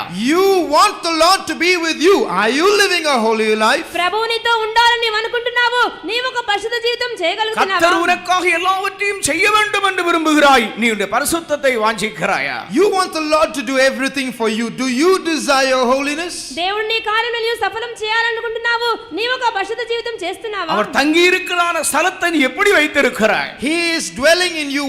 How are you maintaining that place? తమ విశ్రామ స్థానము నిన్ను నీవు ఏ విధముగా ఉంచుకుంటున్నావు? தேவன் வசனத்தின் மூலமாய் நமக்கு தந்திருக்கிற வெளிச்சத்துக்காக கொஞ்ச நேரம் கரங்களை உயர்த்தி அவரை ஸ்தோத்திரிப்போம். Shall we all raise our hands and praise God for some time for this light that he has given us through his word? వాక్యం ద్వారా మనకు తెలియజేసిన ఈ వెలుగు నిమిత్తమై మనం చేతులెత్తి దేవుని స్తోత్రించెదము. Praise the Lord, praise the Lord, praise the Lord, praise the Lord, praise the Lord, praise the Lord. Praise the Lord, praise the Lord, praise the Lord, praise the Lord, praise the Lord, praise the Lord. Oh Jesus, stotram, stotram, stotram, stotram, stotram, stotram, stotram. இரண்டாவதாக தாவீது சொல்லுகிறான். Secondly, the psalmist David says, தாவீது கட்டப்போகிறதான ஆலயத்தை பற்றி அவன் பேசும் நேரத்திலே, when he was speaking about the temple that he was going to build, దావీదు నిర్మించే మందిరంలో వచ్చి దావీదు చెప్పుచుండగా முதலாம் நாளாகமம் 22 அதிகாரத்துக்குள்ள மறுபடியும் கடந்து வரும் பொழுது, coming again to 1 Chronicles chapter 22, మొదటి దినవృత్తాంతములు 22వ అధ్యాయం 5ஆம் வசனத்திலிருந்து படியுங்கள். read from verse 5. 5వ వాక్యం నుండి, தாவீது என் குமாரனாகிய சாலமோன் வாலிபனும் இளைஞனுமாயிருக்கிறான். கர்த்தருக்கு கட்டப்படும் ஆலயம் சகல தேசங்களிலும் கீர்த்தியும் மகிமையும் உடையதாய் விளங்கும்படி மகா பெரியதாய் இருக்க வேண்டும். ஆலயம் சகல தேசங்களிலும் ராஜ்யங்களிலும் மேன்மையாக அது விளங்க வேண்டும். The temple must be exceeding magnificent, of fame and of glory throughout all countries. ఆ మందిరం సకల దేశంలో ప్రసిద్ధిగాంచాలి, చాలా ఘనమైనదిగా ఉండాలి. கர்த்தருக்கு கட்டப்படுகிறதான ஆலயமானது, This temple that is being built for the Lord, యెహోవాకు కట్టబో మందిరము சகல தேசங்களிலும் கீர்த்தியும் மகிமையுமாய் இருக்க வேண்டும். should be famous and of glory throughout all nations. సకల దేశంలోనూ ప్రసిద్ధిగాంచాలి, அது కీర్తికెక్కాలి. ஒரு குறிக்கப்பட்ட தேசத்திலே நிற்கக்கூடியதல்ல. It is not a place meant for a particular country. అది ఏదో ఒక దేశంలో ఉండేది కాదు. ஆலயத்தினுடைய கீர்த்தி முழு தேசமும் பரவ வேண்டும். The fame of the temple should travel throughout the nation. మందిరం యొక్క కీర్తి సకల దేశంలో ప్రసిద్ధిగాంచాలి. கர்த்தருக்கு ஸ்தோத்திரம். Praise the Lord. దేవునికి స్తోత్రం. தேவன் வாசம் பண்ணுகிறதான ஸ்தலமானது சர்வ பூமிக்கு மகிழ்ச்சியாய் மாற வேண்டும். The dwelling place of God should become the joy of the whole earth. దేవుని యొక్క నివాస స్థలము సర్వ భూమికి సంతోషకరముగా ఉండాలి. சியோனை பற்றி சொல்லுகிற நேரத்திலே அது சர்வ பூமிக்கு மகிழ்ச்சி என்று சொல்லப்படுகிறது. About Zion it is said it is the joy of the whole earth. సియోను గురించి చూసినప్పుడు సర్వ భూమికి సంతోషకరమని చూస్తున్నాం. எருசலேமிலே ஒரு கூட்டம் ஜாமக்காரரை நிறுத்திக்கொண்டு கர்த்தர் சொல்லுகிறார், பூமியிலே அது புகழ்ச்சி ஆக்குறது வரையிலும் நீங்கள் அமைதியா இருக்க கூடாது. Addressing a group of watchmen in Jerusalem, the Lord tells them, you must not keep silent till Jerusalem becomes a praise in the earth. యెరూషలేములో కొంతమంది కావలి వారిని పెట్టి దాన్ని లోకమంతటా ప్రసిద్ధిగాంచేంత వరకు మీరు మౌనంగా ఉండవద్దని ఆజ్ఞాపించారు. பூமி முழுவதும் இந்த ஆலயம் எப்படிப்பட்டது என்று அறிய வேண்டும். The whole world should understand what kind of temple this is. సర్వలోకము ఈ మందిరం గురించి తెలుసుకోవాలి. நாம் கிணத்து தவளை போல கிடக்க வேண்டியவர்கள் அல்ல. We are not supposed to be like frogs in the well. బావిలో కప్పలాగా ఉండవలసిన వారం కాదు. கிணத்து தவளை சொல்லிக்கிட்டு இருக்கும், நான் தான் பெரிய சமுத்திரத்துல கிடக்கிறேன். The frog in the well will say, I am in a big sea, you know. బావిలో కప్ప అనుకుంటే నేను పెద్ద సముద్రంలో ఉన్నానంటుంది. கர்த்தருக்கு ஸ்தோத்திரம். Praise the Lord. దేవునికి இந்த స్తోత్రం. ஊழியம் இந்த சத்தியம் முழுவதும் பரவ வேண்டும். This truth and this ministry should spread throughout the world. ఏక సేవ ఏక సత్యము సర్వలోకము వ్యాపించాలి. ஒவ்வொரு மனுஷனும் இதை பற்றி அறிய வேண்டும். Every man must know about this. ప్రతి మానవుడు తెలుసుకోవాలి. சிறியோர் பெரியோர் அனைவரும் இதனுடைய மகிமையை காண வேண்டும். The small and the great should see the glory of this. పిన్నలు పెద్దలు దీని మహిమను చూడవలెను. மனுஷனாய் பிறந்திருக்கிற ஒவ்வொருவரும் இதை காண வேண்டும் என்பதுதான் கர்த்தருடைய வாஞ்சை. Every human being born in the world, in this world should see it, and that is the desire of God. మానవుడిగా పుట్టిన ప్రతి ఒక్కడు దీన్ని చూడవాలని దేవుని యొక్క వాంఛ అయ్యున్నది. கர்த்தருக்கு கட்டப்படும் ஆலயம் சகல தேசங்களிலும் கீர்த்தியாய் மாற வேண்டும். The temple built for the Lord should be of fame throughout all countries. యెహోవా కట్టబోయే మందిరము సర్వలోకములోను కీర్తిగాంచాలి. ஆண்டவருக்கு ஸ்தோத்திரம். Praise the Lord. దేవునికి స్తోత్రం. எல்லா நாவுகளிலேயும் இந்த சத்தியம் வர வேண்டும். This truth should spread in all languages. ప్రతి ఒక్క నాలుకన ఈ యొక్క సత్యం ఉండవలెను. எல்லா மனிதரும் இந்த சத்தியத்தை அறிய வேண்டும். Every human being must understand this truth. ప్రతి మానవుడు ఈ సత్యం நீ తెలుసుకోవాలి. ஒரு ஆலயத்தை கட்டி எழுப்புவாயானால் அது எல்லாரும் அறிய வேண்டும். If you build a temple, everyone must know about it. నీ ఒక మందిరం కట్టుచున్నావు అంటే ప్రతి మానవుడు దాన్ని நீ తెలుసుకోవాలి. ஒரு பரிசுத்த வாழ்க்கையை கட்டி எழுப்புவாயானால் அது உலகம் முழுவதும் அறியக்கூடிய ஒரு ஆலயமாய் எழும்ப வேண்டும். If you must build a holy life, then it should be a life that the whole world knows about. నీవు పరిశుద్ధ జీవితం చేస్తున్నావు అంటే నీ యొక్క జీవితం గురించి ప్రతి లోకం తెలుసుకోవాలి. நீ உனக்கும் உன் பிள்ளைகளுக்கும் உன் குடும்பத்தாருக்கும் மாத்திரம் அல்ல. You don't belong to yourself and to your children and to your family members alone. అది నీకును నీ బిడ్డలకును నీ కుటుంబస్తులకును మాత్రమే కాదు. ஆண்டவராகிய இயேசு கிறிஸ்து நீங்கள் ஒரு கிராமத்துக்கு வெளிச்சமாய் இருக்கிறீர்கள் என்று சொல்லவில்லை. The Lord Jesus did not say, ye are the light of your village. ప్రభు యేసుక్రీస్తు మీరు ఒక గ్రామానికి వెలుగని நீங்கள் ஒரு చెప్పలేదు. பட்டணத்துக்கு வெளிச்சமாய் இருக்கிறீர்கள் என்று அவர் சொல்லவில்லை. He did not say, ye are the light of your city. మీరు మీ పట్టణంలోకి వెలుగని చెప్పలేదు. நீங்கள் உலகத்துக்கு வெளிச்சமாய் இருக்கிறீர்கள். Ye are the light of the world. మీరు లోకంలోకి వెలుగై ఉన్నారు. முழு உலகத்துக்கும் முழுவதும் ஒரு தேவனுடைய பிள்ளை ஒளியாய் மாற வேண்டும். One child of God should light up the whole world. దేవుని బిడ్డ సర్వలోకములకు వెలుగై ఉన్నాడు. அதற்காகத்தான் அவர் உனக்குள்ளே வாசம் பண்ணுகிறார். It is for this that he resides within you. అందు నిమిత్తమే నీలో నివాసం தேவன் చేస్తున్నాడు. நமக்குள்ளே வாசம் பண்ணினால், If God dwells in us, దేవుడే మనలో నివసిస్తే உலகம் முழுவதும் அதை அறிய the வேண்டும். whole world must know it. సర్వలోకము తెలుసుకోవాలి. அதே தாவீது அதே வசனத்திலே சொல்லுகிறான். In the same verse we read, అదే వాక్యములో அது பெரிதா இருக்க வேண்டும். it should be exceeding magnificent. అది ఘనమైనదై ఉండవలెను. கட்டுகிற ஆலயம் உலகம் முழுவதும் அறிய வேண்டும். The whole world should know about the temple. కట్టబో మందిరం లోకమంతా அது తెలుసుకోవాలి. எப்படி இருக்க வேண்டும்? And how should it be? అది ఎలా ఉండాలి? அது பெரிதா இருக்க It வேண்டும். should be big. అది పెద్దదిగా ఉండాలి. படிங்க. கர்த்தருக்கு கட்டப்படும் ஆலயம் சகல தேசங்களிலும் கீர்த்தியும் மகிமையும் உடையதாய் விளங்கும்படி மகா பெரியதாய் இருக்க வேண்டும். அது மகா பெரியதா இருக்க வேண்டும். It should be very big. అది ప్రసిద్ధిగాంచాలి. மகா பெருசானது கட்டணும்னு சொன்னா இருதயம் கொஞ்சம் பெருசா வேணும். For a big temple to be built, you need a big heart. ప్రసిద్ధిగాంచిన మందిరం కట్టాలంటే విశాలమైన హృదయం ఉండాలి. பெரிய வேலை செய்வதற்கு பெரிய இருதயம் வேண்டும். You need a big heart to do a major job. పెద్ద పెద్ద పనులు చేయడానికి పెద్ద హృదయం ఉండాలి. கோழி குஞ்சுக்கு இருதயம் வச்சுக்கிட்டு பூனைக்கு இருதயம் வச்சுக்கிட்டு பெரிய வேலை செய்ய முடியாது. You can't be chicken hearted and do a great work. కోడి పిల్ల హృదయము పిల్లి హృదయంతో పెద్ద పెద్ద పనులు చేయలేము. கர்த்தருக்கு ஸ்தோத்திரம். Praise the Lord. దేవునికి స్తోత్రం. தாவீது கர்த்தரிடத்திலிருந்து வாங்கி நிறைய வச்சிருந்தான். David had collected a lot from the Lord and accumulated it. దావీదు దేవుడి దగ్గర నుంచి చాలా సంపాదించి நம்முடைய పెట్టుకున్నాడు. முற்பிதாக்கள் கர்த்தரிடத்திலிருந்து அநேக சத்தியங்களை உபதேசங்களை வாங்கி வைத்திருக்கிறார்கள். Our forefathers have got a lot of truths and doctrines from the Lord. మన పూర్వపితరులు దేవుని యొద్ద నుంచి సత్యములు ఉపదేశములు விசுவாச సంపాదించుకున్నారు. ஜீவியத்துடைய மாதிரியை வாங்கி அவர்கள் வைத்து போயிருக்கிறார்கள். They have placed before us the blueprint of a faith life. విశ్వాస జీవితానికి ఒక మాదిరి మన కొరకై ఉంచి వెళ్ళారు. அதை நம்முடைய இதயத்திலே எழுதி எழுதி எழுதி எழுதி நம்முடைய இதயத்தை விசாலமாக்க வேண்டும். We have to keep writing these things in our heart and enlarge our hearts. దాన్ని మన హృదయంలో రాసి పెట్టుకొని హృదయం విశాలపరచుకోవాలి. நம்முடைய இதயம் எந்த அளவுக்கு விசாலமாகிறதோ அந்த அளவுக்கு நாம் செய்கிற வேலையும் பெரிதாய் மாறும். Our work will expand depending on how our heart expands. మన హృదయం ఎంత విశాలమవుతుందో మనం చేసే పని విశాలమవుతుంది. நமக்குள்ளே ஒரு விசாலமான இதயம் இல்லாதபடியினாலே கர்த்தருக்காக நாம் பெரிய காரியங்களை செய்ய முடியவில்லை. We are not able to do great things for the Lord simply because our heart is small. మన హృదయం విశాలముగా లేదు గనుక దేవుని కొరకు గొప్ప కార్యం చేయలేకపోతున్నాం. தேசமே பயப்படாதே, கர்த்தர் சிறிய காரியங்களை செய்வார். அப்படிதானே? Fear not, O ye lands, for the Lord will do small things for us, isn't it? భయపడకము దేశమా దేవుడు చిన్న కార్యం చేస్తాడు. தேசமே பயப்படாதே, கர்த்தர் சிறிய காரியங்களை செய்வார். Fear not, O ye lands, the Lord will do small things for దేశమా you. భయపడకము దేవుడు చిన్న కార్యాలు చేస్తారు. அப்படியா? Is it so? ஓ, சத்தமா சொல்லுங்க. பெரிய காரியங்களை செய்வார். பெரிய காரியங்களை செய்வார். God will do big things for us. கர்த்தருக்கு ஸ்தோத்திரம். Praise the Lord. దేవునికి స్తోత్రం. கொஞ்சம் தைரியத்தோட சொல்லுங்களேன். பெரிய காரியங்களை The செய்வார். Lord will do great things for us. దేవుడు గొప్ప కార్యం చేయుదురు. பெரிய காரியம் செய்ய வேண்டுமானால் For him to do great things, గొప్ప కార్యం చేయాలంటే நம்முடைய இருதயம் பெருசாகி மாற வேண்டும். your heart should become big. మన హృదయం పెద్దదిగా ఉండాలి. தாவீது சொல்றான், பையன் சின்னவனா இருக்கிறான்.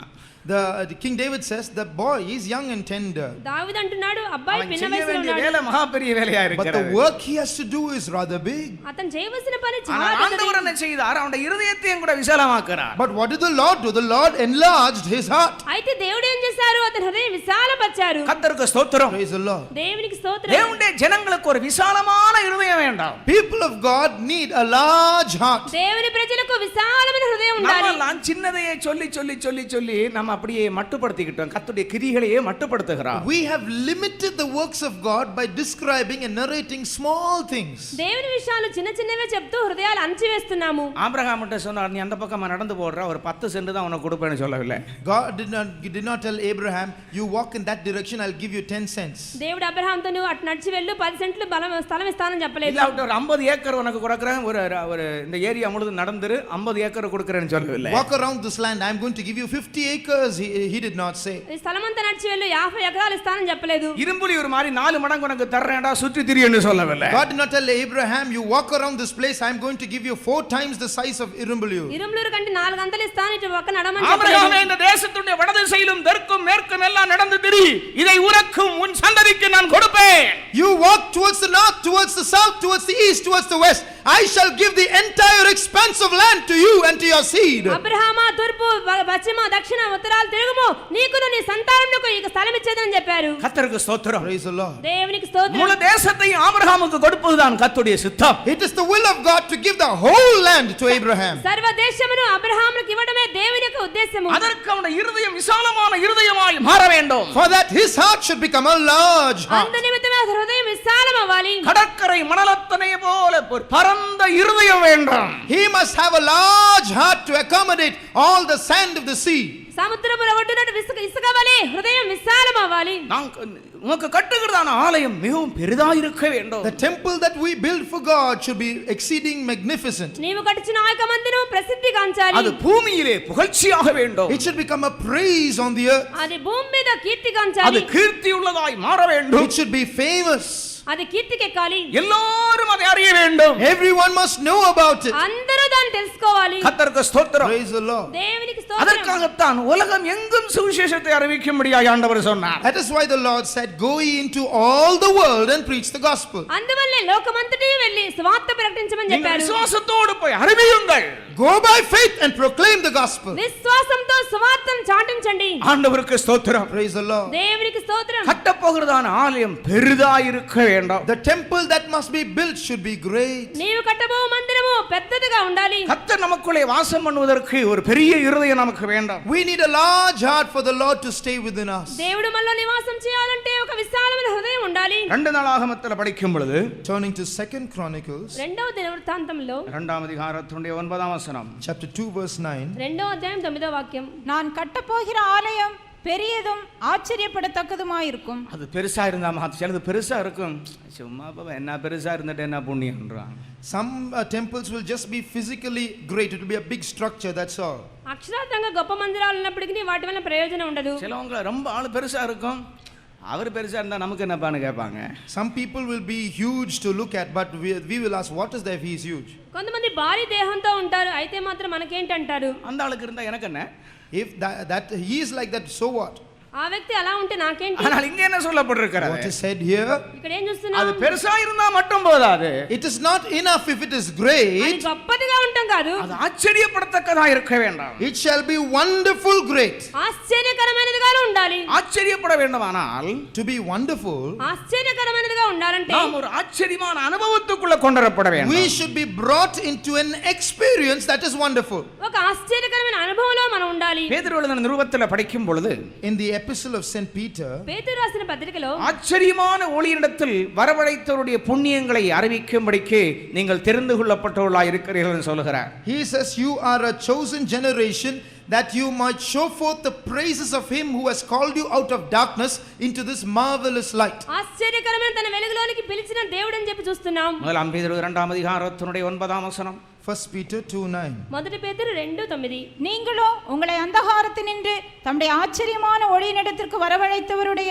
புண்ணியங்களை அறிவிக்கும்படிக்கு தெரிந்து தேவன் உங்களை எங்க இருந்து அழைத்து கொண்டு எந்த இடத்துல கொண்டு வந்திருக்கிறார்? From where has God called you and to which place has he brought you? దేవుడు మిమ్మల్ని ఎచ్చటి నుంచి ఎచ్చటి తీసుకొచ్చారు? அந்தகாரத்தில் இருந்து விடுதலை ஆக்கி ஆச்சரியமான ஒளி, அல்லாவிட்டால் ஒரு அதிசயமான அனுபవం. Having called us out of darkness, he has brought us into his marvelous light, or a marvelous experience. చీకట్లో నుండి విడిపించి ఆశ్చర్యకరమైన వెలుగులోనికి ఆశ్చర్యకరమైన అనుభవంలోకి తీసుకొచ్చారు. ஆச்சரியமா இருக்குன்னு சொன்னால் அநேகர் அதை பற்றி பேசிக்கொண்டே இருப்பார்கள், வர்ணித்துக் கொண்டே இருப்பார்கள். If something is marvelous, then it will be the talk of the town. People will keep speaking about it, describing it. ఏదైనా ఒకటి ఆశ్చర్యకరంగా ఉంటే అందరూ దాని గురించే మాట్లాడుతూ ఉంటారు. இந்த ஆச்சரியமான அனுபவம் என்று சொல்கிறது பிரியமானவர்களே, நம்முடைய நற்கிரியைகள். Therefore, these marvelous experiences are in fact our good works.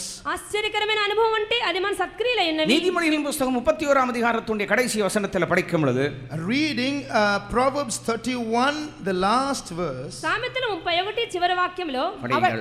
அவள் கைகளின் பலனை அவளுக்கு கொடுங்கள், அவளுடைய செய்கைகள் வாசல்களில் அவளை புகழக் கடவுள். அவளுடைய செய்கைகள் வாசல்களில் அவளை புகழக் கடவுள். Let her own works praise her in the gates. గౌన్ల యొద్ద ఆమె పనులు ఆమెను కొనియాడును. நாம் புகழ்ச்சியை தேடி போகிறதல்ல. We don't have to go seeking after praise. మనం పొగడ్తలు వెతికి వెళ్ళక్కర్లేదు. மற்றவர்கள் அதிசயப்படத்தக்கதான நற்கிரியைகளை நாம் நன்றாய் செய்கிற தேவனுடைய பிள்ளைகளாய் இருக்க வேண்டும். We should be people of God who do good works so that others might marvel about it. ఇతరులు ఆశ్చర్యపోయే విధముగా మనం సత్క్రియలు చేయవలెను. அந்த ஆலயத்தை நோக்கி பார்க்கிறதான அந்த நேரத்திலே அது ஆச்சரியமாய் இருக்க வேண்டும். When someone looks at the temple, it should be wonderful. ఆ మందిరముని ఎవరైనా చూస్తే ఆశ్చర్యకరమైనదిగా இதோ ఉండాలి. நானும் கர்த்தருக்கு கொடுத்த பிள்ளைகளும் சீயோன் பர்வதத்தில் வாசமாய் இருக்கிற சேனைகளின் கர்த்தராலே இஸ்ரவேலில் மீதி நீங்களே சொல்லுங்க. நீ சொல்ற கேட்டாலே ரொம்ப அற்புதமா தான் இருக்கு போல இருக்கு. அற்புதங்களாகவும் அடையாளங்களாகவும் நாங்கள் இருக்கிறோம். Behold, I and the children whom the Lord hath given me are for signs and wonders in Israel from the Lord of hosts which dwelleth in Mount Zion. ఇదిగో నేను యెహోవా నాకు ఇచ్చిన పిల్లలను సియోను కొండ మీద నివసించే సైన్యముకు అధిపతిగా యెహోవా వలన సూచనలుగాను మహత్కార్యములుగాను ఉన్నాము. அருமையான தேவனுடைய பிள்ளைகளே, ஒவ்வொரு அபிஷேகம் பண்ணப்பட்ட தேவனுடைய பிள்ளைகளும் அற்புதமாகத்தான் இருக்க வேண்டும், ஆச்சரியமாகத்தான் இருக்க வேண்டும், மகிமையாகத்தான் இருக்க வேண்டும், பெருசாகத்தான் இருக்க வேண்டும். Beloved people of God, every child of God who has received the Holy Spirit must be a sign and a wonder and a glory, and they should be great. పరిశుద్ధాత్మ అభిషేకం పొందిన ప్రతి ఒక్క దేవుని బిడ్డ ఆశ్చర్యముగాను అద్భుతముగాను సూచనగాను మహత్కార్యముగాను ఉండాలి. ஆயிரக்கணக்கான பேர் உங்களை வர்ணிக்கக்கூடிய நிரூபங்களாய் நீங்கள் காணப்பட வேண்டும். You should be epistles that thousands can describe. వేవేల కొలది జల్లు వివరించేటువంటి పత్రికగా మీరు ఉండాలి. கொரிந்திய சபையாரை பார்த்து சொல்லுகிறார், நீங்கள் எல்லாராலும் வாசிக்கப்படுகிற நிரூபங்களாய் இருக்கிறீர்கள். St. Paul tells the Corinthians, ye are our epistles known and read of all men. కొరింథీ సంఘస్థులతో పౌలు చెప్తున్నాడు, అందరూ చదువుకునేటువంటి పత్రిక మీరు కాదా? எல்லாரும் வாசிக்கத்தக்க ஒரு நிரூபமாய் நாம் மாற வேண்டும். We should become epistles that all can read from. అందరూ చదివే విధంగా పత్రికగా మనమే ఉండాలి. அதற்குத்தான் நமக்குள்ளே குணாதிசயங்கள் உருவாக்கப்பட வேண்டும். It is for this that divine virtue should be formed in us. అందునిమిత్తమే మనలో గుణశీలమని తయారవ్వాలి. நீங்கள் కట్టుகிறதான ஆலயம் எப்படிப்பட்டதாய் இருக்கிறது என்று கர்த்தர் கேட்கிறார். The Lord is asking you, what kind of a temple are you building me? మీరు కట్టబోయే మందిరము ఏ పాటిది అంటున్నారు ప్రభు. நாம் தங்கி இருக்கிற ஸ்தலம் எப்படிப்பட்டது என்று நீங்கள் நினைக்கிறீர்கள்? What kind of a place do you think you are dwelling in? నాకు విశ్రామ స్థానముగా ఉంచే చోటు ఎలాంటిది? கர்த்தர் வாசம் பண்ணும்படியாக ஒரு வாசஸ்தலத்தை கட்டும்படியாக நாம் என்ன செய்கிறோம்? What are we doing so that we might build a habitation for God? దేవుని నివాస స్థలముగా మనం ఎలా నిర్మిస్తున్నాము? நமக்குள் ஒரு கேள்வி எப்படி என்று எழும்ப வேண்டும். From within us a question should arise up. How? నేనెట్లు అనే ప్రశ్న మనలో లెగవాలి. மறுபடியிலே கர்த்தர் கேட்கிறார், நீ கட்டும் வாசஸ்தலம் ஆலயம் எப்படிப்பட்டதாய் இருக்கிறது? From outside the Lord asks us, what kind of temple are you building? మరో ప్రక్క ప్రభు అడుగుతున్నారు, నీవు కట్టనుద్దేశించేటువంటి మందిరం ఏ పాటిది అని. இன்னொரு காரியத்தை ஆண்டவர் கேட்கிறார். The Lord asks one more thing. దేవుడు మరో విషయం అడుగుతున్నారు. அது கேட்டா எல்லாருக்கும் நம்ம ஆறுதலா இருக்கும். I think it will be a word of comfort for everyone when you listen to these words. అది విన్నప్పుడే అందరికీ ఆదరణగా பொதுவா ఉంటుంది. சொல்லுவாங்க, ரெண்டு வார்த்தை ஆறுதலா சொன்னா எவ்வளவு நல்லா இருக்கும். Usually they say if you speak 2 words of comfort, it will be soothing for our hearts. ఆదరణగా రెండు మాటలు మాట్లాడితే ఎంత బాగుంటుంది అంటారు. எல்லாரும் ஆறுதல் ஆறுதல் అంటే இருக்கிறாங்க. All are saying comfort, comfort. అందరూ ఆదరణ కోసం వెతుకుతున్నారు. படிங்க எபிரெயர் ஓசியாவின் புத்தகம் 11ஆம் அதிகாரம் 8ஆம் வசனம். Hosea 11:8. హోషేయ 11:2. எப்ராயிமே, நான் உன்னை எப்படி கைவிடுவேன்? எப்ராயிமே, நான் உன்னை எப்படி கைவிடுவேன்? How shall I give you up, Ephraim? ఎఫ్రాయిము నేను ఎట్లు విడిచిపెడుతును? இஸ்ரவேலே, நான் உன்னை எப்படி ஒப்பு கொடுப்பேன்? எப்படி உன்னை தீமைக்கு பொல்லாப்புக்கெல்லாம் உன்னை ஒப்பு கொடுப்பேன்? How இந்த ஆண்டவர் shall I- கேட்கிறார். How can I hand you over to evil, O Israel? ఇశ్రాయేలు నిన్నెట్లు నేను కీడుకు అప్పగించదును? அநேகருக்கு இப்போ கொஞ்சம் எண்ணெய் ஆயில் போட்டு பட்டர் போடுற மாதிரி இருக்கு. Now many hearts are now mollified with ointment. చాలా మందికి ఇప్పుడు నూనె పోసినట్లుగా ఉంది. என்ன பண்ணிட்டு வந்தாலும் நமக்கு ஒரு பாட்டு பாடணும், இயேசு என்னை கைவிட மாட்டார், கைவிட மாட்டார். Whatever we do and come, somehow we should sing, Jesus will never forsake me. ఏ పని చేసి ఇక్కడికి వచ్చినా యేసు నన్ను చేయొద్దని పాట పాడుతున్నాం. ஆண்டவருக்கு ஸ்தோத்திரம். Praise the Lord. దేవునికి స్తోత్రం. அருமையான தேவனுடைய ஜனங்களை ஆண்டவர் எங்க கேட்கிறார், உன்னை நான் எப்படித்தான் கைவிடுறது? The Lord himself is asking people of God, how will I forsake you? దేవుడిని అడుగుతున్నారు నేను ఎట్లు విడిచిపెడతానని. அவரு சொல்றா என் இருதயம் எனக்குள்ளே ஆண்டவரே குழப்பத்தில் இருக்கிறார். இப்போ The Lord is saying here, my heart is confused.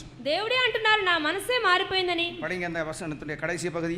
என் இருதயம் எனக்குள் குழம்புகிறது, என் பரிதாபங்கள் ஏகமாய் பொங்குகிறது. என் இருதயம் எனக்குள்ளே குழப்பமா இருக்கு. My heart is turned within me, or I am confused. నా మనసు నాలోనే మారిపోయి కలవరం చెందుతున్నది. அப்படின்னு சொன்னா அவர் நல்ல டேர்ம்ஸ்ல சொன்னது மாதிரி தெரியல.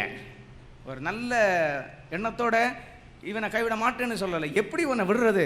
விடும் வழியில விடாம இருக்கும் வழி இல்ல. From this we understand that God is saying, I will not forsake you, not with a positive good intention, but he is saying I can't forsake you, but at the same time your situation is that I must forsake you. నేను ఎట్లా నేను విడిచిపెట్టుదును అంటే నేను విడిచిపెట్టబడవలసిన వాడవే అయినను ఎట్లా విడిచిపెట్టాలి అంటున్నారు. என் ஆண்டவர் சொன்னார் நான் உன்னை விட்டு விலகுவதும் இல்லை உன்னை கைவிடுவதும் இல்லைன்னு சொல்லி தான் உன்னை கூப்பிட்டார். The Lord said, I will never leave thee nor forsake thee, and called you. ఎందువల్లంటే నేను విడువను ఎడబాయనని చెప్పి పిలుచుకొచ్చారు. உன்னை வேறுபிரித்த நாளிலே உன்னுடைய கரத்தை பிடித்தார். At the day I separated you, I held your hand. నిన్ను ప్రత్యేకించిన దినమున నేను చేయి పట్టుకొని ఉన్నాను. இஸ்ரவேல் ஜனங்கள் எல்லாரையும் பலத்த கையினாலே பிடித்து கொண்டு வந்தார்.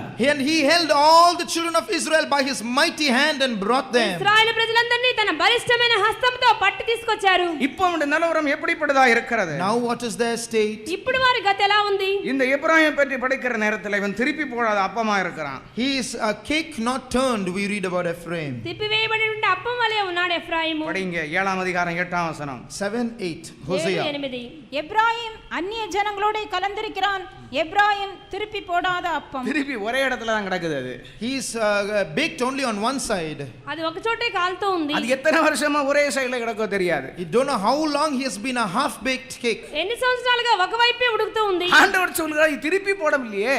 The Lord is saying, I can't turn you on the other side. నిన్ను ఇంకో వైపు త్రిప్పలేకపోతున్నానే. ஒரு சைடு தானே வந்துகிட்டு இருக்கு. One side is being baked all the time. ఒకవైపే నువ్వు ఉడుకుతూ இந்த ఉన్నావు. வண்டி ஒன் சைடா இழுத்துக்கிட்டு போகுதே. This vehicle is dragging onto one side. ఆ యొక్క బండి ఒకవైపే నడుస్తూ ఉంది. டயர் எல்லாம் ஒரு பக்கமா தேஞ்சிக்கிட்டு போகுது. And the tire is wearing out on one side. టైర్లని ఒకవైపు అరిగిపోతూ ఉన్నాయి. சரியா செய்ய வேண்டியது வண்டிக்கு செய்யவில்லை. Your wheels are not properly aligned. బండికి చేయవలసిన కార్యం చేయలేదు. திருப்பி போட வேண்டிய இடத்துல இது திருப்பி போடவில்லை. Where it has to be turned over, it is not turned over. త్రిప్పి వేయవలసిన చోట త్రిప్పి వేయలేదు. அந்நிய ஜனத்தோட போய் கலந்திருக்கிறான். He has mixed himself with strange people. అన్ని జనులతో కలిసిపోయాడు. வேறுபாட்டின் ஜீவியத்தை இழந்திருக்கிறான். He has lost his life of separation. ప్రత్యేక జీవితం పోగొట్టుకున్నాడు. இந்த உலகத்துல இருக்குமோ இப்படிதான்ப்பா இருக்க முடியும். அந்த ஒன் சைடு தான் இருக்க முடியும். As long as we are in this world, we have to live like this. We have to be on one side. లోకంలో ఉన్నంత వరకు ఒకవైపే ఉండాలి, ఇలాగే ఉండాలి. பிரசங்கம் பண்றவங்க அவங்க பாட்டுக்கு பண்ணிட்டு இருப்பாங்க. நம்ம இருக்க வேண்டிய பிரகாரம் இப்படியே இருந்துருவோம். These preachers will keep preaching like this. We will always stay on one side. ఆయన ఏదో ప్రసంగం చేస్తారు, మనం ఇట్లా அவங்க ఒకవైపే ఉండాలి. ஒவ்வொருத்தரா பிரசங்கம் பண்ணி போயிட்டே இருப்பாங்க. நம்ம இப்படி ஒன் சைடுலயே கிடப்போம். They will keep preaching and go away. We will remain on one side. ఒక్కొక్కరు ప్రసంగాలు చేసి వెళ్ళిపోతూ ఉంటారు, మనం அது 3 வருஷம் 3.5 வருஷம் 1 வருஷம் வாழும்போது ஒரு ஆள் ஒரு போயிட்டே இருக்கும். நம்ம சைடுலயே படுத்துக்கிடுவோம். They will preach like this for 1 year, 2 years, 3 years, and they will go. We will lie on one side. 1 2 3 సంవత్సరాలు ప్రసంగాలు చేసి వెళ్ళిపోతారు, మనం ఒకవైపే. எப்ராயிமே நீ எப்படி படுத்திருக்கிறாய்? Ephraim, how are you lying down? ఎఫ్రాయిము నువ్వు ఎలా పండుకొని ఉన్నావు? ஆண்டவருடைய உள்ளம் குழம்புதே. God's heart is confused. దేవుని హృదయం நீ మండుతూ ఉంది. திருப்பி போனது அப்பமா இருக்கிறாய். You are a cake not turned. నీవు త్రిప్పివేయని అప్పం వలె உன்னை ఉన్నావు. கைவிடவும் முடியல, கைவிடாம இருக்கவும் முடியல. He has to forsake you, but he is not in a position to forsake you. నిన్ను వదిలిపెట్టవలసి వచ్చింది కానీ వదిలిపెట్టలేకపోతున్నాడు. ஒன் சைடுல படுத்திருக்கிறனால என்ன சம்பவிக்குது?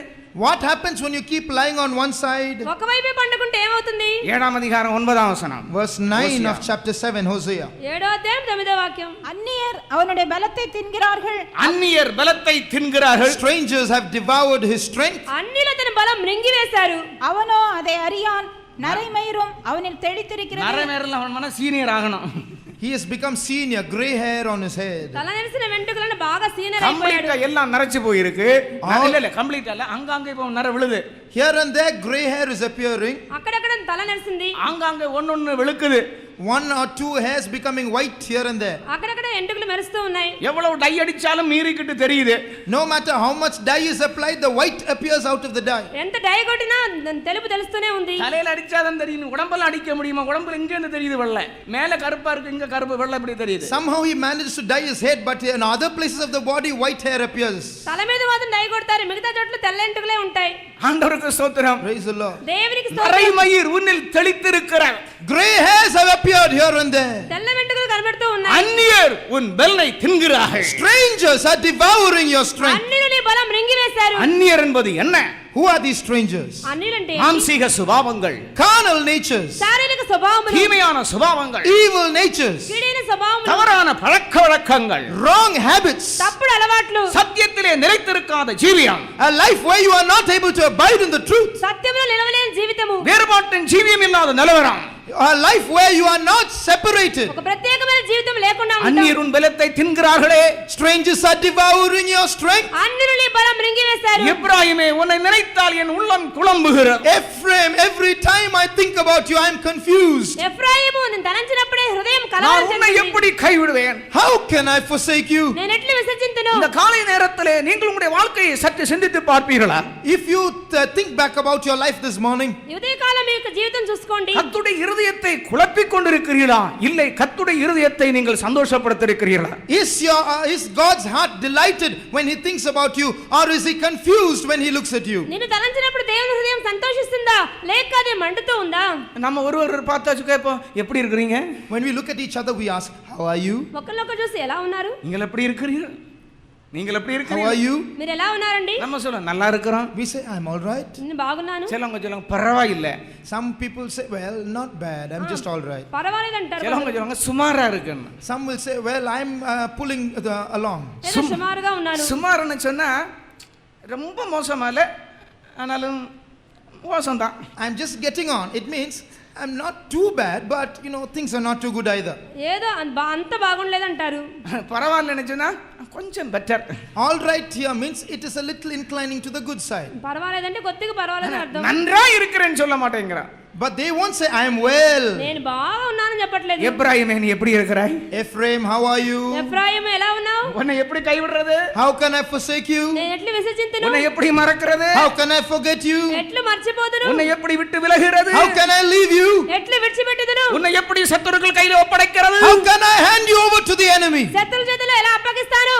நீ ஒரு பழைய விசுவாசியா இருக்கிறாய். You are an old believer. నీవు ఒక పాత நீ ஒரு విశ్వాసి. முதிர்ந்த ஆளா இருக்கிறாய். You may be a very senior person, నీవు ఒక ప్రథమ ఫలముగా ஆனால் ఉన్నావు. அது போட்ட சைடுலயே கிடக்குற. but you are on one side. అయితే ఒకవైపు நீ పడినావు. பிடிக்கிற முயலுக்கு 3 கொம்புன்னு சொல்லிக்கொண்டே இருக்கிற.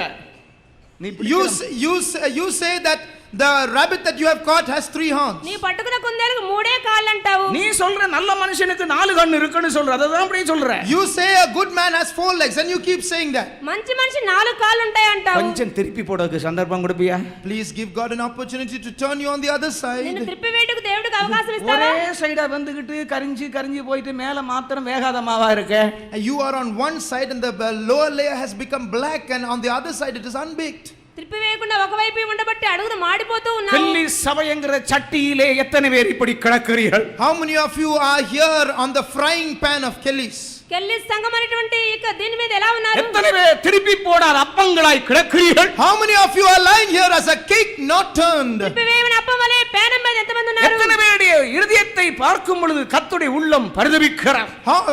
When God looks at you, is he sad at looking at your heart? నీ హృదయం చూసినప్పుడు దేవుని యొక్క హృదయం మండుచు ఉందా? உன்னை அழைத்தது நிமித்தமாக, Because he has called you, నిన్ను పిలిచినందుకు, உன்னை வேறுபிரித்தது நிமித்தமாக, as he has separated you, నిన్ను ప్రత్యేకించినందుకు, தம்முடைய ஜீவனை உனக்கு கொடுத்தது நிமித்தமாக, and because he laid down his life for you, ప్రాణానికి పెట్టినందుకు, அவர் உன்னை கைவிட விரும்புகிறதில்லை. he does not want to forsake you. నిన్ను చేయి వదిలిపెట్టాలని காரணம் என்னவென்றால் அவர் அநாதி சிநேகத்தால் உன்னை சிநேகித்தார். Because he has loved you with an everlasting love. శాశ్వతమైన ప్రేమతో ప్రేమించారు కనుక. நான் மனுஷன் அல்ல என்று சொல்லுகிறார். He says, I am not a man. నేను నీ వంటి మనిషిని కాదంటున్నారు. அதே பகுதியில் படிக்கும் பொழுது மனம் மாறுவதற்கு நான் மனுஷன் அல்ல. At the same portion we read, I am not a man to repent, to change my mind. పశ్చాత్తాప చెందుటకు మనిషిని కానంటున్నారు. நான் சொல்லுவேன், தேஜுட்ட சொல்லுவேன், எனக்கு ரொம்ப பிரியமான தேஜு ஆனனால, தேஜு இருக்கிறதுங்க கல்பாக்கத்தில் இருக்குங்க, அங்கே கொஞ்சம் கஷ்டமாக இருக்கும், வாங்க ஒரு 50,000 தருவேன்னு சொல்லுவேன். I tell Brother Teju, you are in Kalpakam, but I like you very much, so it is difficult to be there. You come with me. నీవు కల్పాకం ఉండొద్దు, నాతో ఉండేసి అని చెప్పి నేను చెప్పగలను. 2 மாதம் பொறுத்து வாங்க, நான் தர்றேன். After 2 months you come. 2 నెలల తర్వాత రండి. இந்த 2 மாசத்துக்கு இடையில எனக்கும் தேஜு கொஞ்சம் உரசல் உண்டாயிட்டா. But within these 2 months, there is some friction between me and Teju. ఈ 2 నెలల మధ్యలో నాకు సహోదరునికి அட పట్టలేదు. போப்பா, நீ யாரு நான் யாரு? Get lost. Who are you? Who am I? పోవయ్యా, నీవేంటి నేనేంటి? ஆண்டவர் சொல்றாரு, நான் அப்படி ஆள் இல்ல. But the Lord says, I am not like that. దేవుడు అంటున్నా, నేను అలా కాదు. நீ குழப்படி பண்ணிட்டு இருப்ப மீதா. You have jumped into mischief. నువ్వు తప్పు చేస్తావు నిజమే. நான் சொன்னதை செய்வேன். But I will do what I say. నేను చెప్పినట్లు నేను நான் చేస్తాను. மனுஷன் அல்ல. I am not a human being. నేను మనిషిని కాను. நான் மனம் மாறுவதற்கு மனிதன் அல்ல. I am not a man to change my mind. నేను పశ్చాత్తాపపట్టు நான் నరపుత్రుడు தேவன். కాను. I am God. నేను దేవుడు. நான் மாறாதவன். I will not change. నేను మారను. மாறாதவர் ஆனபடியினால் நீ நிர்மூலமானதில்லை. Because I change not, you are not consumed. నేను మార్పు లేని వాడిని కనుక నశించిపోలేదు. நான் மாறி இருப்பேனானால் நீ நிர்மூலமாயிருப்பாய். If I had changed my mind, you would have been destroyed. నేను నా మనసు మార్చుకుంటే நீ నీవు எத்தனையோ, మారిపోతావు. நீயும் நானும் எத்தனையோ சந்தர்ப்பங்கள் மாறினோம். You and I, on many occasions, we have changed. నీవు నేను ఎన్నో సార్లు మారిపోయాము. ஆனால் ஆண்டவர் என்ன சொல்லுகிறார்? But what does the Lord దేవుడు say? ఏమంటున్నారు? ஒரு மனுஷனைப் போல என்னை நினைக்காதே. Don't think I am a man. నేను ఒక మనిషిని ஒரு అనుకోవద్దు. சாதாரண மனிதனைப் போல என்னை நீ மட்டுப்படுத்தாதே. Don't bring me down to the level of a human being. సామాన్యమైన మనిషిని వల్ల నేను ఎంచవద్దు. நம்முடைய தேவனை நாம் சற்று சிந்தித்து பார்ப்போமா? Let us think about our God for మన some దేవుని time. గురించి మనం చూద్దామా? எப்ராயிமே, உன்னை நான் எப்படி கைவிடுவது? Ephraim, how can I forsake you? ఎఫ్రాయిము ఎట్లా విసర్జింతును? உன்னோடு பண்ணின வாக்குத்தத்தத்தை நான் எப்படி நிறைவேற்றாமல் இருக்க முடியும்? How can I but fulfill the promises which I have given you? నీతో చేసిన వాగ్దానం ఎలా నెరవేర్చకుండా உனக்கு ఉండగలను? சொன்னதை எப்படி நான் நிறைவேற்றாமல் இருக்க முடியும்? How can I abstain from fulfilling what I have told you? నీతో చెప్పింది నేను ఎలా చేయకుండా உன்னை ఉండగలను? தாயின் கற்பத்தில் இருந்து நான் வேறு பிரித்தேன். I have separated you from your mother's womb. నేను తల్లి గర్భంలో ప్రత్యేకించాను. உனக்காக பிதாவின் வலது வாரசத்தில் நான் பரிந்து பேசிக் And கொண்டிருக்கிறேன். for you I am interceding at the right hand of my Father. నీ కొరకే తండ్రి కుడి పార్శ్వమున విజ్ఞాపన చేయించున్నాను. நான் எப்படி உன்னை கைவிட முடியும்? How can I forsake you? నేను ఎట్లా నిన్ను విసర్జింతును? என் இருதயம் எனக்குள் குழம்புகிறது. My heart is turned within me. నా హృదయం నాలో మండుచున్నది. கர்த்தரால் கைவிடப்படுகிற ஒரு நிலவரத்தில் நாம் போக அவர் விரும்பவில்லை. He does not want us to go in the direction of our being forsaken by God. మనం దేవుని చేయి వదిలిపెట్టబడటం ఆయనకి ఇష్టం లేదు. இந்த நேரத்தில் நாம் கொஞ்ச நேரம் நம்மை தாழ்த்துவோமா? Shall we humble ourselves at this time? మనల్ని మనమే తగ్గించుకుందాం. எப்படி அவர் உன்னை கைவிட முடியும்? How can he forsake you? ఆయన ఎట్లా నిన్ను విసర్జింతురు? உன்னுடைய பிள்ளைகளை அவர் எப்படி கைவிட முடியும்? How can he forsake your children? నీ బిడ్డలను ఆయన ఎట్లా విసర్జింతురు? உன்னுடைய சந்ததியை எப்படி அவர் கைவிட How முடியும்? can he forsake your seed? నీ యొక్క సంతతిని ఎట్లా உன்னுடைய విసర్జింతురు? குடும்பத்தை அவர் எப்படி கைவிட முடியும்? How can he forsake your family? నీ కుటుంబమును ఎట్లా உன்னுடைய విసర్జింతురు? முற்பிதாக்களோடு அவர் உடன்படிக்கை பண்ணி இருக்கும் பொழுது அவர் எப்படி உன்னை கைவிட முடியும்? How can he forsake you when he has made a covenant with your నీ forefathers? పూర్వపితరులతో నిబంధన చేసిన ఆ యొక్క దేవుడిని ఎట్లా இந்த విసర్జింతురు? காலை நேரத்திலே கர்த்தருடைய இருதயம் வேதனைப்பட்டு கொண்டிருக்கிறதோ இல்லை சந்தோஷமாயிருக்கிறதோ? Is the heart of God pained or is it rejoicing this morning? ఈ ఉదయ కాలం దేవుని యొక్క హృదయము వేదనతో ఉందా లేక సంతోషంతో ఉందా? இந்த நேரத்தில் கர்த்தர் என்னோடு பேசினார் என்று உணர்கிறவர்கள் கால்களை மடக்கி உங்களுடைய ஜீவியத்தை கொஞ்சம் ஆராய்ந்து பாருங்கள். If you realize that God has spoken to you this morning, please bend your knees and examine your lives. ఈ ఉదయ కాలము ప్రభువే నాతో మాట్లాడారని అని చెప్పి తలంచేవారు మోకరించి తలంచండి. கர்த்தர் எப்படி என்று உன்னோடு கேட்கிறார். The Lord is asking you, how? ఎట్లు అని ప్రభు உன்னுடைய అడుగుతున్నాడు. நிலவரம் எப்படி என்று ஆண்டவர் கேட்கிறார். What is your state? asks the Lord. నీ స్థితి ఏ విధముగా ఉందని అడుగుతున్నారు. உன்னுடைய நிலவரம் என்ன என்று ஆண்டவர் கேட்கிறார். What is the state of your life? asks the Lord. నీ జీవితం యొక్క పరిస్థితి ఏ విధముగా நீ ఉంది? எத்தனையோ சந்தர்ப்பத்தில் பின்வாங்கின போதிலும் அவர் உன்னை விடவில்லை. You backslid on so many occasions, but he hasn't forsaken you. నువ్వు ఎన్నోసార్లు వెనకంజ వేసినప్పటికీ ప్రభువు నిన్ను చేయవదలేదు. நீ சந்தேகப்பட்டாய், ஆனாலும் அவர் உன்னை விட்டு விலகவில்லை. You doubted, but he did not leave you. నీవు అనుమానించావు అయితే ఆయన వదలలేదు. கர்த்தரை கைவிட்டாரோ என்று கேட்டாய், அவர் கைவிடவில்லை. You asked, has the Lord forsaken me? But he did not forsake you. ప్రభువు నన్ను చేయి వదిలిపెట్టారా అని అడిగావు అయితే ఆయన వదిలిపెట్టలేదు. கர்த்தர் என்னை விட்டு விலகி விட்டாரோ என்று கேட்டாய், அவர் உன்னை விட்டு விலகவில்லை. You asked, has the Lord left me? But he did not leave you. ప్రభువు నన్ను ఎడబాసి ఉన్నారని అడిగావు అయితే ఆయన ఎడబాయలేదు. கர்த்தரை மறந்தாரோ என்று கேட்டாய், கர்த்தர் உன்னை மறக்கவில்லை. You asked, has the Lord forgotten me? But he did not forget you. ప్రభువు నన్ను మర్చిపోయారేమో అనుకున్నావు అయితే ఆయన கர்த்தர் మర్చిపోలేదు. என்னோடு இல்லையோ என்று கேட்டாய், அவர் உன்னோடு தான் இருக்கிறார். You asked, is the Lord not with me? But he is with you. ప్రభువు నాతో లేరా అని అడిగావు ప్రభువు அவருடைய నీతోనే வார்த்தைகள் ఉన్నాడు. ஒன்றும் இதுவரைக்கும் தவறி போகவில்லை. Not one of his words concerning you have fallen to the ground ఆయన till now. మాటల్లో ఒకటి కూడా తప్పిపోలేదు.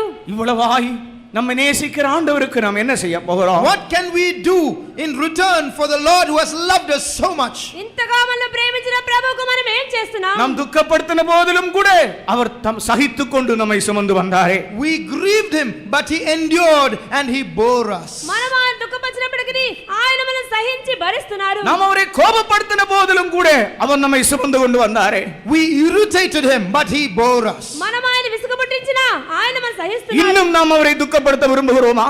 Do we still want to continue to grieve him? ఇంకనూ ఆయన దుఃఖపరచాలనుకుంటున్నారా? இல்லை, ஒரு புதிய உடன்படிக்கைக்குள்ள பிரவேசித்து ஆண்டவரே உம்முடைய சித்தத்தின்படி செய்ய இதோ நான் வருகிறேன் என்று சொல்ல Or விரும்புகிறாயா? shall we enter into a new covenant with him and tell him, Lord, lo, I come to do thy will? లేక ఒక నూతన నిబంధన చేసి ప్రభువా నీ చిత్తం చేయుటకు ఇదిగో వస్తున్నాను. உம்முடைய சித்தத்தின்படி எனக்காக கடவுள் என்று எத்தனை பேர் சொல்ல போகிறீர்கள்?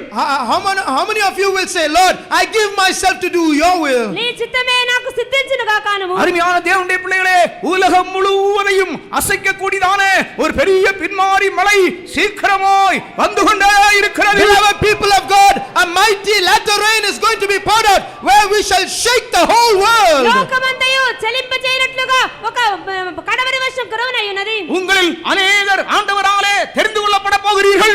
Many of you are going to be chosen by God. మీలో అనేకులు ప్రభు ఏర్పరచుకుంటారు. உங்கள் அநேகர் கர்த்தருக்கு மிகவும் தேவையானவர்கள் இருக்கிறீர்கள். God needs many of you.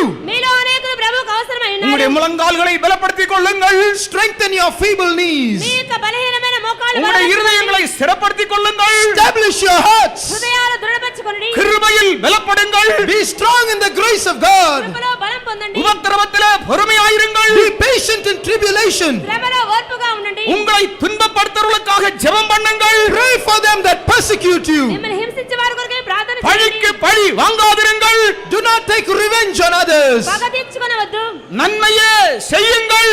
Do good. మేలు చేయండి. கர்த்தர் கேட்பார், நான் உன்னை எப்படி கைவிட முடியும்? The Lord will ask, how can I forsake you? నేను ఎట్లా విసర్జింతునంటున్నాను? நான் உன்னை எப்படி கைவிட முடியும்? Just how can I forsake you? నేను ఎట్లా నిన్ను విసర్జింతును? இந்த நேரத்தில் கர்த்தர் உன்னோடு நேரடியாய் பேசுகிறார். Now the Lord is speaking directly to you. సమయంలో ప్రభువే నీతో మాట్లాడుతున్నారు. அவர் என்னோடு பிரத்யட்சமாய் பேசுகிறார். He is speaking clearly to ఆయనే you. నీతో మాట్లాడుతున్నారు. நான் உன்னை எப்படி கைவிடுவேன்? How will I forsake you? నేను ఎట్లా నిన్ను విసర్జింతును? நான் உன்னை எப்படி உன்னை விட்டு விலகுவேன்? How shall I leave you?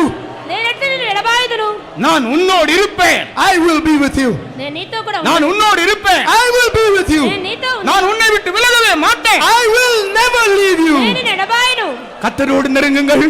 Draw nigh to God. ప్రభు దగ్గరకు రండి. Oh Jesus. Hallelujah.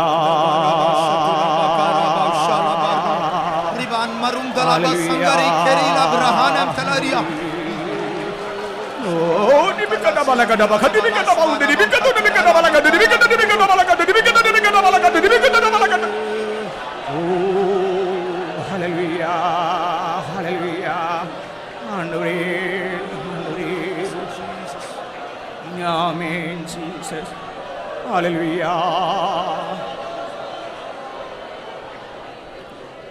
நாம் அடிக்கடி ஒரு பாட்டு படிப்போம். We are, very often sing a song. காப்பார் உன்னை காப்பார்.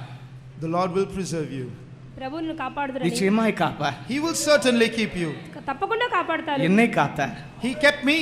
నన్ను కాపాడారు. என்னை காத்த விதத்தை சிந்தித்து பார்க்க முடியாது. I just cannot imagine how he preserved me. నన్ను ఎలా కాపాడారో తలంచలేను. அது அறிவுக்கு அப்பாற்பட்டதாக இருக்கிறது. It is beyond my imagination. అది నేను గ్రహించలేని గూఢమైన కార్యము. என்னுடைய வாகனம் விபத்தான அன்றைக்கு அதே ஸ்தலத்தில் 5 வாகனங்கள் விபத்துக்குள்ளாயிருக்கிறது. In the very place in that day, 5 other vehicles were involved in an accident that day. నా యొక్క వాహనం యాక్సిడెంట్ అయినప్పుడు మిగతా 5 వాహనాలు అక్కడే పడినాయి. ஒரு வாகனத்திலே 5 பேர் இறந்தார்கள். In one vehicle 5 people died. ఒక బండిలో 5గురు మరణించారు. டெய்லி அங்கே ஆக்சிடென்ட் நடக்கும் என்று சொல்லுகிறார்கள். In fact, they say every day an accident takes place there. ప్రతిరోజు అక్కడ యాక్సిడెంట్ எந்த வண்டியிலும் இதுவரைக்கும் சாகாமல் ஒருவரும் இருந்ததில்லை. Till today, there has not been an accident where there has been no casualty. ఒక్క బండిలో కూడా మరణం లేకుండా లేదు. வந்து கூடின ஜனங்கள் சொன்னார்கள், உங்களை மாத்திரம் தான் நாங்கள் இங்க உயிரோட பார்த்தோம். The people who assembled there said, we saw you alone alive there. காத்தவர் Kapa. He who kept us will keep. కాపాడినవాడు ఇకను కాపాడును. காத்தவர் இன்னும் காப்பா. He will keep you. కాపాడినవాడు కాపాడును. how will I forsake you? ఎఫ్రాయిము ఎట్లా విడిచిపెట్టుదును? எல்லாரும் எழும்பி நின்று அந்த பாடலை Shall we படிப்போம். all stand up and sing that అందరూ song? లేచి నిలబడి ఆ పాట పాడదాం.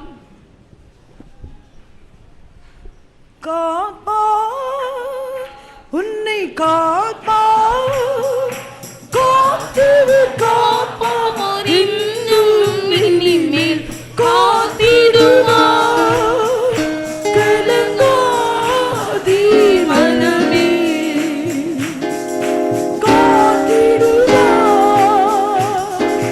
கண்முன்னி அழித்தவர் கரம் மதிப்பார் அவர் கை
காப்பதற்காய் விரைவாய் வந்து சேர்ப்பவரும் சிற்றிடவேலே சிற்றினால் உன்னை கிட்டி இழுப்பவரும் சிற்றிடவேலே சிற்றினால் உன்னை கிட்டி இழுப்பவரும் ஜெயமும் கனமும் சுகமும் இரக்கமாயுன கழிப்பவரும் இரக்கமாயுன கழிப்பவரும் காப்பார் உன்னை காப்பார் காத்திடு காப்பார் இன்னும் இனிமே காத்திடுவார் கலங்காதே மகனே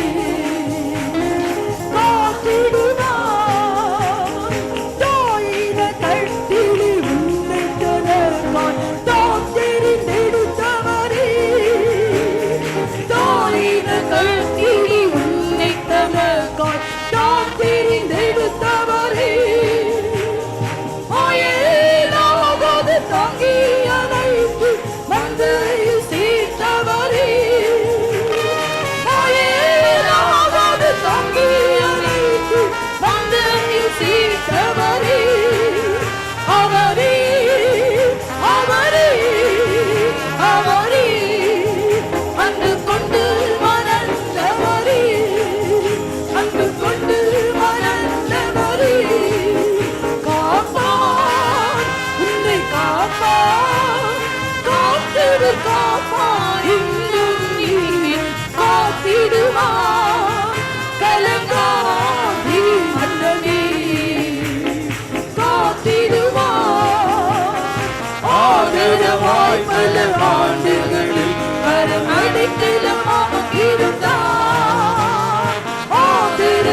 மனநீ காத்திடுவார் காப்பார் உன்னை காப்பார் காத்திடு காப்பார் இன்னும் இனிமே காத்திடுவார் கலங்காதே மனநீ காத்திடுவார்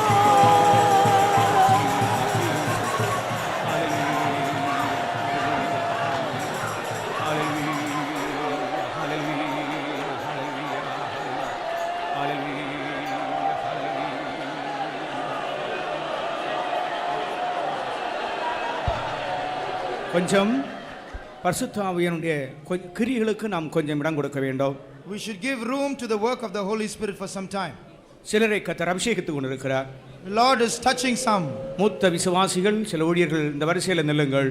Elder, senior believers and servants of God, please stand in the aisle. தேவனுடைய ஜனங்கள் தேவனுடைய அன்பினால் கொஞ்ச நேரம் அவர்கள் நிரம்பட்டும். Let the people of God be filled with the love of God for some time. எல்லா Sunday school teachers, head master எல்லாரும் கொஞ்சம் பேர் இந்த வரிசையில் நில்லுங்கள். Sunday school teachers, please stand in the aisle.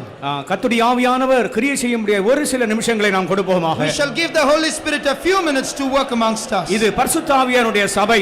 This is the church of the Holy Spirit. கர்த்தர் உங்களை காப்பா. The Lord shall preserve you. கர்த்தர் உங்களை கைவிட மாட்டார். The Lord will not forsake you.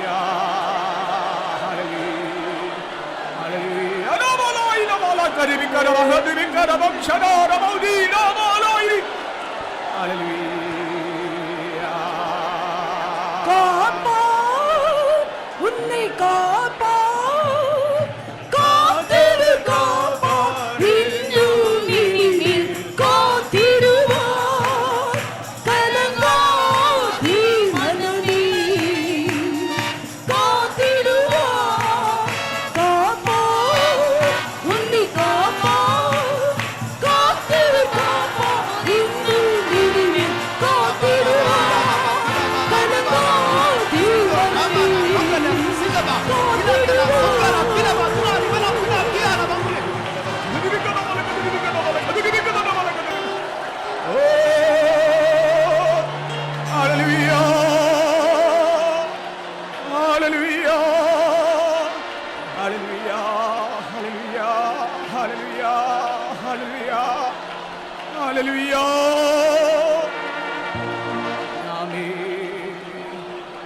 கர்த்தர் உன்னை இதுவரைக்கும் பாதுகாத்தது அவருடைய நாமத்தை இன்னும் உன்னிலும் மகிமைப்படுத்தும்படியாக. The Lord has preserved you because He still wants to glorify His name in you. உன்னை உயிரோடு வைத்திருக்கிறது இன்னும் அவருடைய நாமத்தை He மகிமைப்படுத்தும்படியாக. has kept you alive to glorify His name in you.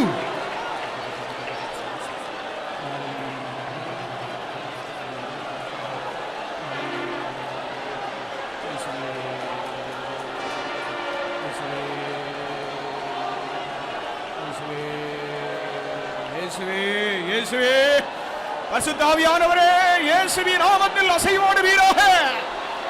ஓ மலாக்கர மஹஷமன ஹஜிபிக்கர மந்தராயரிபிக்கர மலாக்கர.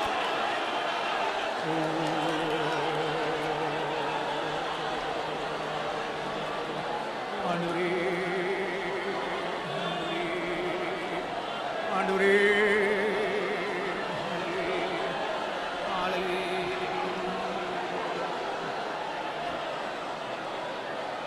என்னுடைய குடும்ப பிரச்சனைக்கு இன்னும் பரிகாரம் இல்லையே என்று நீ உன் இதயத்தில் சொல்லிக் கொண்டிருக்கிறாய். You keep saying in your heart, there is no end to my family problems. உன்னுடைய குடும்ப பிரச்சனைக்கு பரிகாரம் உண்டாயிற்று. There is an end to that problem. கர்த்தர் உனக்கு ஒரு முடிவை கட்டி இருக்கிறார். God has commanded a solution.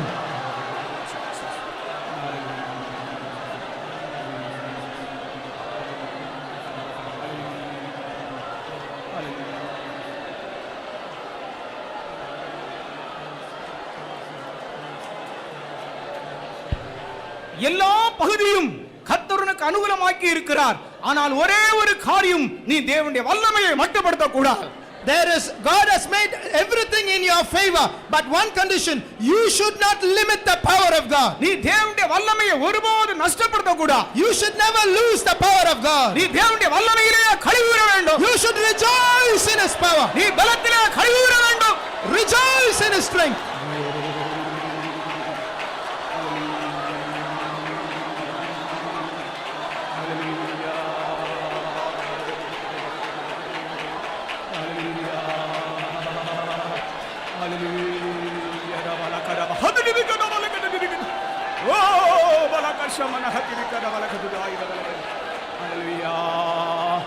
சோத்ரம் சோத்ரம் சோத்ரம் சோத்ரம் சோத்ரம் ஜெயம் ஜெயம் அல்லேலூயா ஜெயம் ஜெயம் எப்போதும் ஜெயம் ஜெயம் அல்லேலூயா ஜெயம் ஜெயம் எப்போதும் இயேசுவின் நாமத்துக்கு ஜெயம் ஜெயம் எப்போதும் இயேசுவின் நாமத்துக்கு ஜெயம் ஜெயம் எப்போதும் ஜெயம் ஜெயம் அல்லேலூயா ஜெயம் ஜெயம் எப்போதும் ஜெயம் ஜெயம் அல்லேலூயா ஜெயம் ஜெயம் எப்போதும் இயேசுவின் நாமத்துக்கு ஜெயம் ஜெயம் இயேசுவின் நாமத்துக்கு ஜெயம் ஜெயம் எப்போதும் ஜெயம் ஜெயம் அல்லேலூயா ஜெயம் ஜெயம் எப்போதும் ஜெயம் ஜெயம் அல்லேலூயா ஜெயம் ஜெயம் இயேசுவின் நாமத்துக்கு ஜெயம் ஜெயம் இயேசுவின் நாமத்துக்கு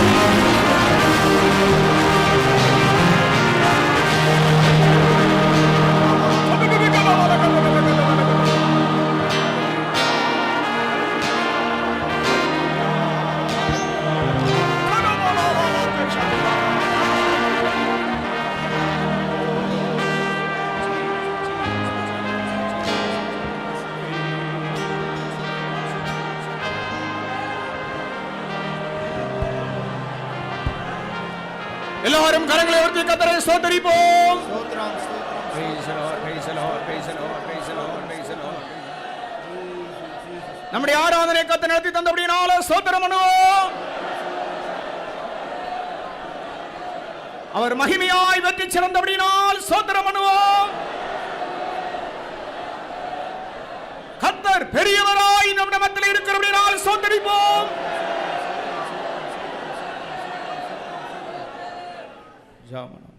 கர்த்தாவே நன்றியோடு சோத்திரம் சுவாமி பரிசுத்த அங்காரத்துடனே கர்த்தரை தொழுது கொள்ளும்படியாக இந்த கால வேளையிலே நிறங்களுக்கு கொடுத்த கிருபைக்காக நன்றியோடுமே சோத்திரிக்கிறோம் துதிக்கிறோம். எங்கட ஆரானே கர்த்தர் பொறுப்படுத்த நடத்தி ஆசீர்வதித்தீராருக்காக சோத்திரம். பலவிதமான நிலவரங்களோடு வந்ததான ஜனத்தோடு நீர் பேசினீர், ஆற்றினீர், தேற்றினீர், தைரியப்படுத்தினீர், உயிர்ப்பித்தீராருக்காக நன்றியோடுமே சோத்திரிக்கிறோம் துதிக்கிறோம். கர்த்தாவே ஆண்டவரே சுவாமி நாங்கள் கேட்கிறதான சத்தியத்திற்கு கேட்டபடி ஜீவிக்கும்படியாக எங்களுக்கு விசேஷித்த கிருபை நீர் எங்களுக்கு தரும்படியாக வேண்டிக்கிறோம் சுவாமி. பாவத்தை விட்டு விலகி ஓடி ஒவ்வொரு தங்களை பாதுகாத்துக் கொள்ளும்படியாக ஆண்டவரே நீர் ஒருக்கு கிருபை தரும்படியாக வேண்டிக்கிறோம். கர்த்தர் காண்கிறார் என்கிற ஒரு பயம் நடுக்க ஒவ்வொருக்கு தரும்படியாக வேண்டிக்கிறோம் சுவாமி. பாவத்துக்கு மறுத்தேன் என்று எண்ணிக்கொண்டு ஜீவிக்கும்படியாக ஒவ்வொருக்கு நீர் கிருபை தரும்படியாக வேண்டிக்கிறோம். கர்த்தாவே ஆண்டவரே நீர் வாசம் பண்ணும்படியாக உடைய வாசஸ்தலமாக நீர் எங்களை தெரிந்து கொண்டபடினால ஸ்தோத்திரம். இந்த ஆலயத்தை நாங்கள் தீட்டுப்படுத்தாதபடி பரிசுத்தமாக பாதுகாத்துக் கொள்ளும்படியாக ஒவ்வொருக்கும் விசேஷித்த கிருபை தரும்படியாக வேண்டிக்கிறோம். கர்த்தாவே ஒவ்வொருடைய இருதயங்களை விசாலப்படுத்தும்படியாக வேண்டிக்கிறோம். நீர் எங்களிடம் மட்டும் பெரிய காரியங்களை செய்வேன் என்று வாக்குத்தத்தம் செய்திருக்கிறீர் கர்த்தாவே. நீர் பெரிய காரியங்களை செய்து நடத்தினபடினாலே ஸ்தோத்திரம் கர்த்தாவே. இன்னும் பலமுள்ள கரத்துக்குள்ள ஒவ்வொருவரும் பாதுகாக்கப்பட நீர் உதவி செய்யும்படியாக வேண்டிக்கிறோம் கர்த்தாவே. ஆண்டவரே தேவனுடைய ஹிருதயத்தை துக்கப்படுத்ததான காரியங்கள் எங்களுடைய ஜீவியத்தில் வராதபடி நாங்கள் ஜீவியத்தை ஜாக்கிரதையாய் பாதுகாத்துள்ள கிருபை தரும்படியாக வேண்டிக்கிறோம் கர்த்தாவே. எந்த பாவம் எங்களுக்குள்ள பிரவேசிக்காதபடி வேறுபட்டு ஒரு ஜீவியம் செய்யும்படியாய் ஒவ்வொருக்கு நீர் கிருபை தரும்படியாய் வேண்டிக்கொள்ளும் கர்த்தாவே. கடைசி வரைக்கும் நீர் பாதுகாப்பேன் என்று வாக்குத்தத்தம் செய்திருக்கிறீர். வாக்கு மாறாத தேவனாய் நீர் எங்களோடு கூட இருக்கிறதால ஸ்தோத்திரம். ஆண்டவரே நீர் எங்களை உம்மை போல மாற்றி சீயோனாய் எருசலேமாய் மாற்றி கொண்டிருக்கிறதால ஸ்தோத்திரம் கர்த்தாவே. சீயோனை கட்டி அது சீக்கிரம் மகிமையில நீர் வெளிப்பட போகிறீர். அந்த நாளுக்காக நீர் எங்களை ஆயத்தப்படுத்தி கொண்டிருக்கிறதால ஸ்தோத்திரம். உங்களுடைய ஜனத்தை ஆசீர்வதியும் பாதுகாத்துக் கொள்ளும் வரைக்கும் ஆயத்தப்படுத்தும் இயேசுவின் நாமத்தில் பிதாவே. നമ്മുടെ കർത്താവായ യേശു ക്രിസ്തുവിൻ കൃപയും പിതാവാகிய தேவனுடைய அன்பும் பரிசுத்த ஆவியானவருடைய ஐக்கியமும் நாம் நீரோடும் சகல பரிசுத்தவான்களோடும் கர்த்தருடைய வருகை விருந்தம் கூட இருப்பதாக. ஹல்லேலூயா ஹல்லேலூயா ஹல்லேலூயா. இப்பொழுது ஒரு குழந்தை பிரதிஷ்டை உண்டு.